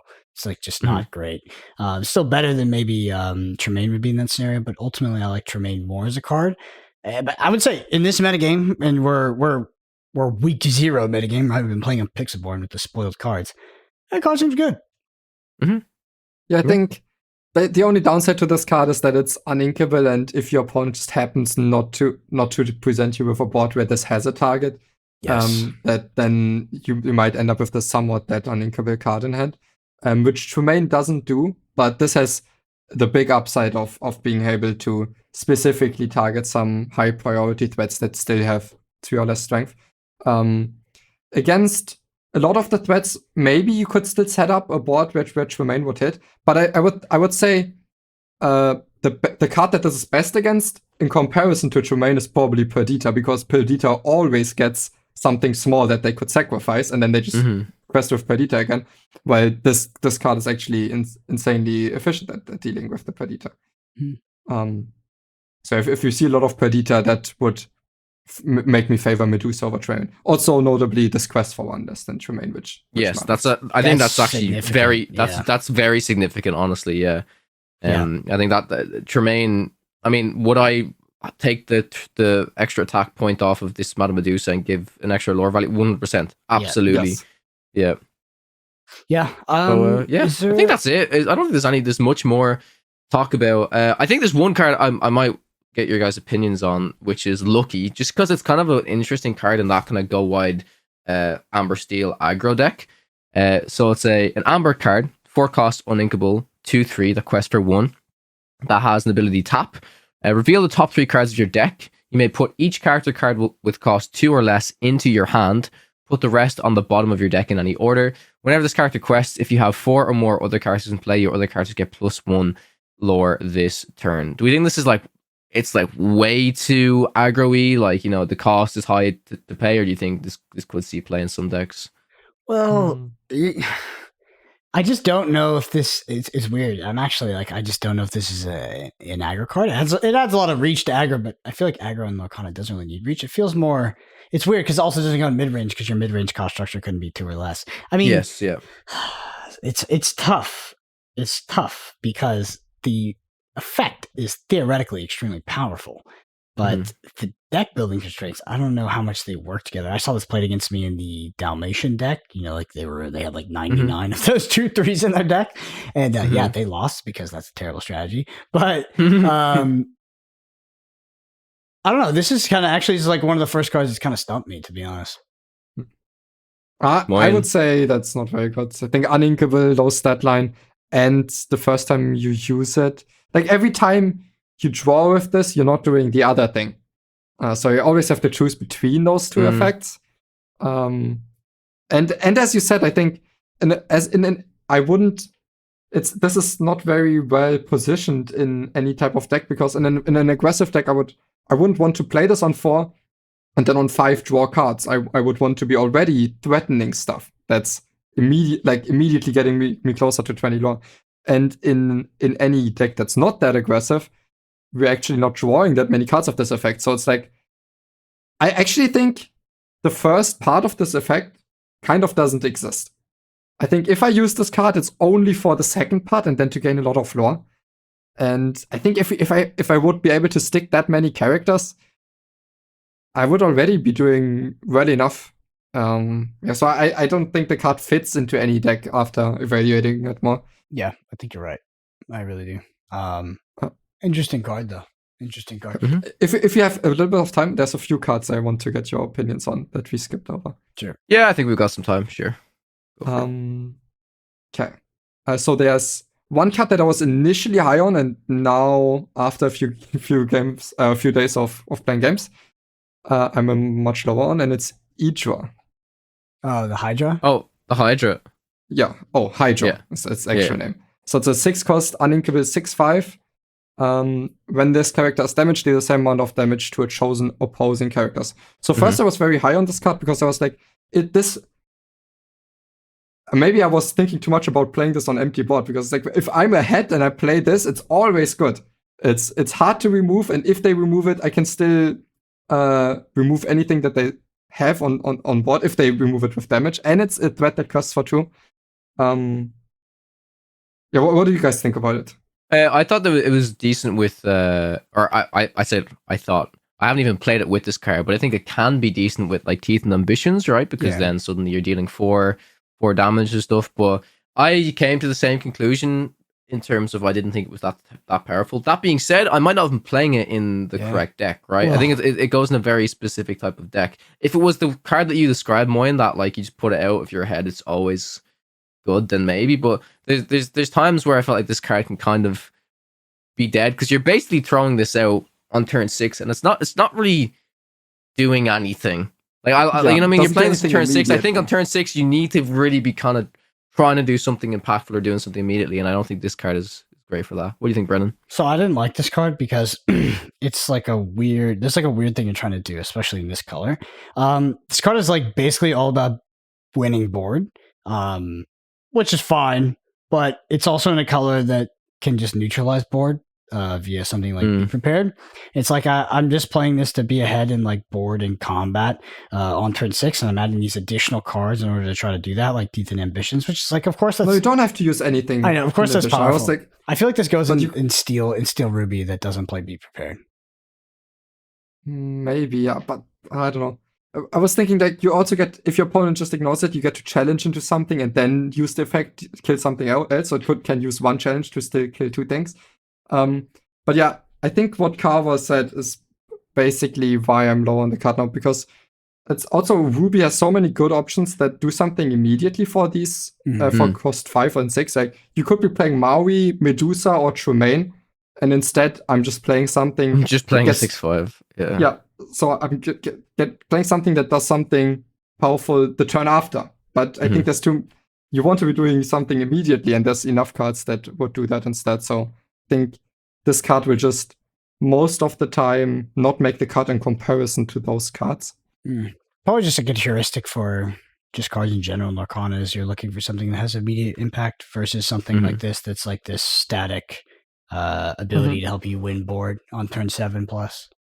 Could be a good card in a certain type of deck as well, I'll say. Like, I don't think the card is bad by any means, but it's just less impressive than what I think we initially thought. Yeah, for sure. And then anything next, Churner Box Minions has a very flexible 1-drop. So 1 cost 2/1. Whenever this character quests, you may banish this character to draw a card. Yes, I think this card's pretty decent. Also not easy to evaluate because it's this 1-drop where you get to decide whether you actually need it. So a 2/1 would never be good, but you get to decide, you get to play it and then decide later, do I actually want to use this as a 2/1? Or do I just say, okay, let's just say I didn't play 1-drop, I still got a quest, I draw a card now. Yeah. And it's also can thin your deck maybe for Jafar or get an extra lore later with Jafar. But I think that's not the main point of this. I think the main point of this pseudo 1-drop where I can still maintain card advantage if I decide, oh, actually a card in hand is better than Yeah, one drop. It's really interesting. I feel like the dynamic is less relevant nowadays because we have not a min, but I remember in set 1, like you would often draw the 1-drop in Ruby Amethyst, and whether you, like, let's say you're on the play, so you have no information on what your opponent's curve looks like. Figuring out if it's correct to deploy the 1-drop or not was actually like a big decision, because you might need that for ink. Where this is basically saying is like you can free roll deploy the 1-drop, and maybe you don't draw the mono mim, so you don't need to bounce it back, and now you deploy this. So let's say you open a hand, you have this, and you don't have mono mim, but if you need to deploy your 1-drop, because if you draw mono mim as the top card off your deck and you don't have anything on the board, it's really bad. So now you can deploy this onto the board, and you still have the flexibility of using the mono mim, bouncing it back. And if you don't draw the mono mim, you just cash this in for a draw whenever it doesn't trade well on board. It's just very flexible, I guess. Seems good. Mm-hmm.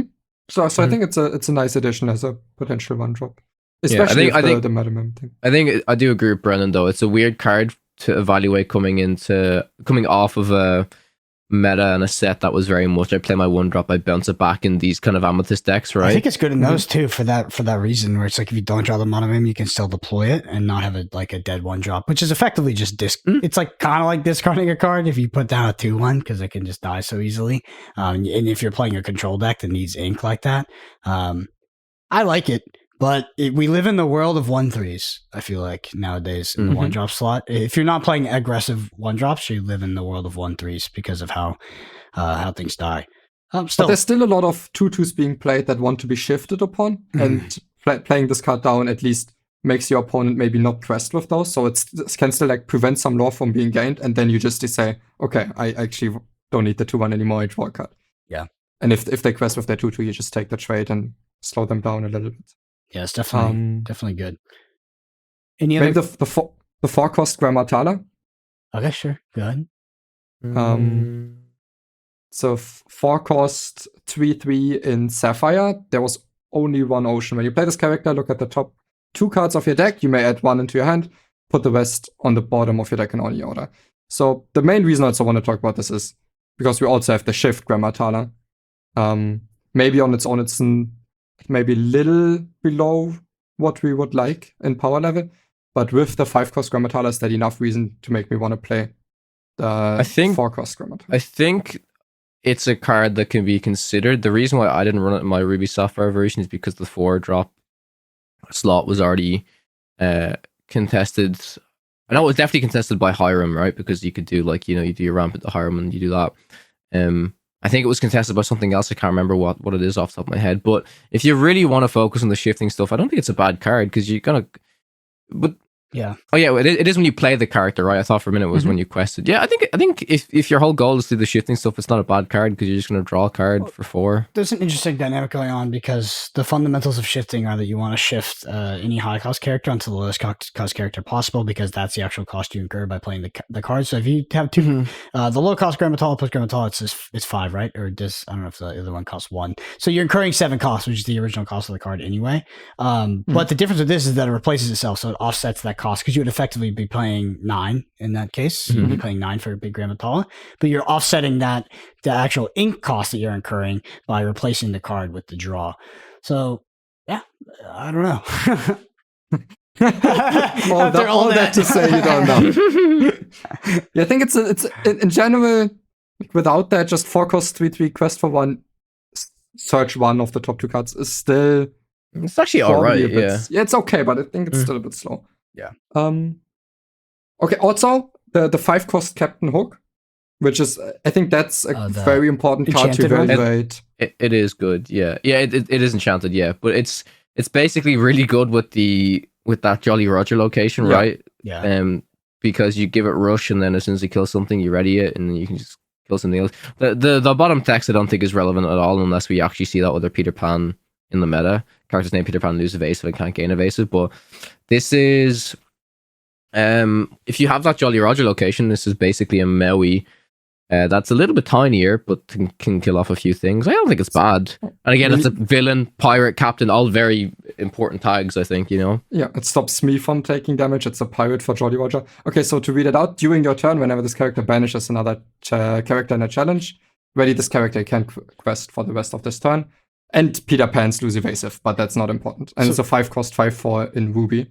So the closest comparison would be Scar. So with a Jolly Roger, this is similar to playing a Scar on 5 that just can banish all of your opposing characters as long as they don't have too much strength that are exerted. Ankle Scar on 5, yeah, that's really good. It's really good. There's also, I guess, the synergies with like Queen of Hearts, where every time you challenge, you draw a card, or Shere Khan, every time you challenge, you gain a lore. It only really goes into Jolly Roger pirate decks, but it is one piece to make those cards to make Jolly Roger pirate decks actually a deck. All right. Well, I got to ask you guys one final question, which is, now that you've reviewed the set, you played with the cards, Into the Inklands. Into the Inklands, set 3 of Lorcana. Bulk or not bulk? I think it's not bulk at all. I'm very impressed, honestly. I think I'm more excited after reviewing the cards and already playing with some of the cards for this set than I kind of was for last set, which is weird to say because last set was like the first new expansion, right? Besides the initial set, but it just seems like there's so many different options of decks to play compared to the last set that also don't feel so forced. I feel like a lot of the deck archetypes last set really felt like, oh, you got to do all of this to make it work, right? Whereas there's a lot of different things you can do. Yeah. Like and you know, steals, like decks that have already existed, like Steel Song and Ruby Amethyst and stuff. I'm sure they can still exist, but I think it's important that we will see them kind of shaken up in a different way, right? I think right now, I don't know, you guys have probably experimented with it more than me, but like what does the Ruby Amethyst version actually look like in this set? Is it even any way a contender compared to what some of the craziness we're going to see from other colors, right? It's going to be really interesting. People with it for sure. But I think it just adds Jim Hawkins and 4-cost locations, and other than that, it's a similar deck. Yeah, same deck. Yeah, I think it's as you said, there's a lot of cards that are much more flexible in what you need to do to make them work, and which opens like this new ways and new color combinations to be testing out that are not so predetermined as maybe they used to be. So there's a lot of we have a lot of Legos, and we have to figure build out them in certain ways. Yeah, we can build our own little structures. Yeah, and maybe before it felt like we already were told what to build. Yeah, maybe it's a little bit less the case now. Also, if I can add one card that I forgot, I want to talk about Blue. Oh, Blue's good. Blue is interesting. Yeah, we skipped it. It's a 3-cost uninkable bodyguard in Amber. That's bodyguard. Let's make like a tree. When this character is banished, gain 2 lore. So you just plot this down as 0 attack, but it still protects your stuff from immediately being challenged, and it's very hard for this not to gain lore. It needs to be put into your Inkwell or bounced back to hand, otherwise this will gain lore. Yes. So I think it's a good aggressive card. I agree. Also, Baloo, sure. I think Baloo is from The Jungle Book, which is just objectively the best Disney movie ever created.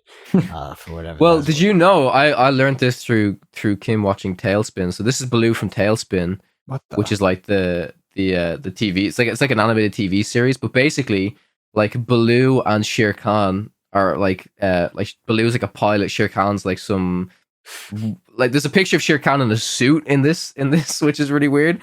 But yeah, King Louie, like all these characters from the Jungle Book are also in this TV series, which is kind of crazy. But yeah, you got to preserve the essence of the VHS. I used to watch a lot of VHS Disney movies at my grandparents' house when I was a kid, and I remember just having to rewind those things. I mean, that's funny I say that because, like, Kawa, you probably didn't do that actually. I did. What? I watched some stuff in VHS. Yeah. One of our friends actually, I don't have it here with us, but actually gifted us a Brother Bear VHS of the thing. Yeah. I've seen some people on Twitter as well use the VHS boxes as deck boxes. Yeah, I've seen that. Yeah, and for anybody that doesn't understand that context of this, I think you're like 8 years or 9 years younger than me. I actually don't know how old you are, Brendan. Well, guess. Well, if you said that, you're like close to 30. Maybe. Anyway, Yeah. if you enjoy this episode and you want to leave us a review, it's the number one thing you can do. It's on Spotify or Apple Podcasts. We read every single review, and it helps us so much. So we appreciate everyone that has done that already. If you want to get your question read out on next week's podcast, shoot us a comment on YouTube. Twitter's at BrendanAPG, Moyen_HS. Maybe Moyen_ Games eventually, HS. Kawa_CG. And yeah, thank you all so much for listening. We're excited for week 1 of the metagame. You know, we've been playing a lot on Pixelborn this week. It's been really fun. I think that this set, they've definitely tuned the power level up a bit. Like Kawa said, you know, some of the archetypes were a bit signposted. You know, the cards were pretty obvious and went in there. But ultimately, this set there's a lot more to play with, I think, to tweak around. So we're all excited. We're excited to start competing in Q1 or whatever, Q whatever, when they finally release OP. And I'm sure y'all are excited for that as well. So thank you all so much for listening. We'll see you next week.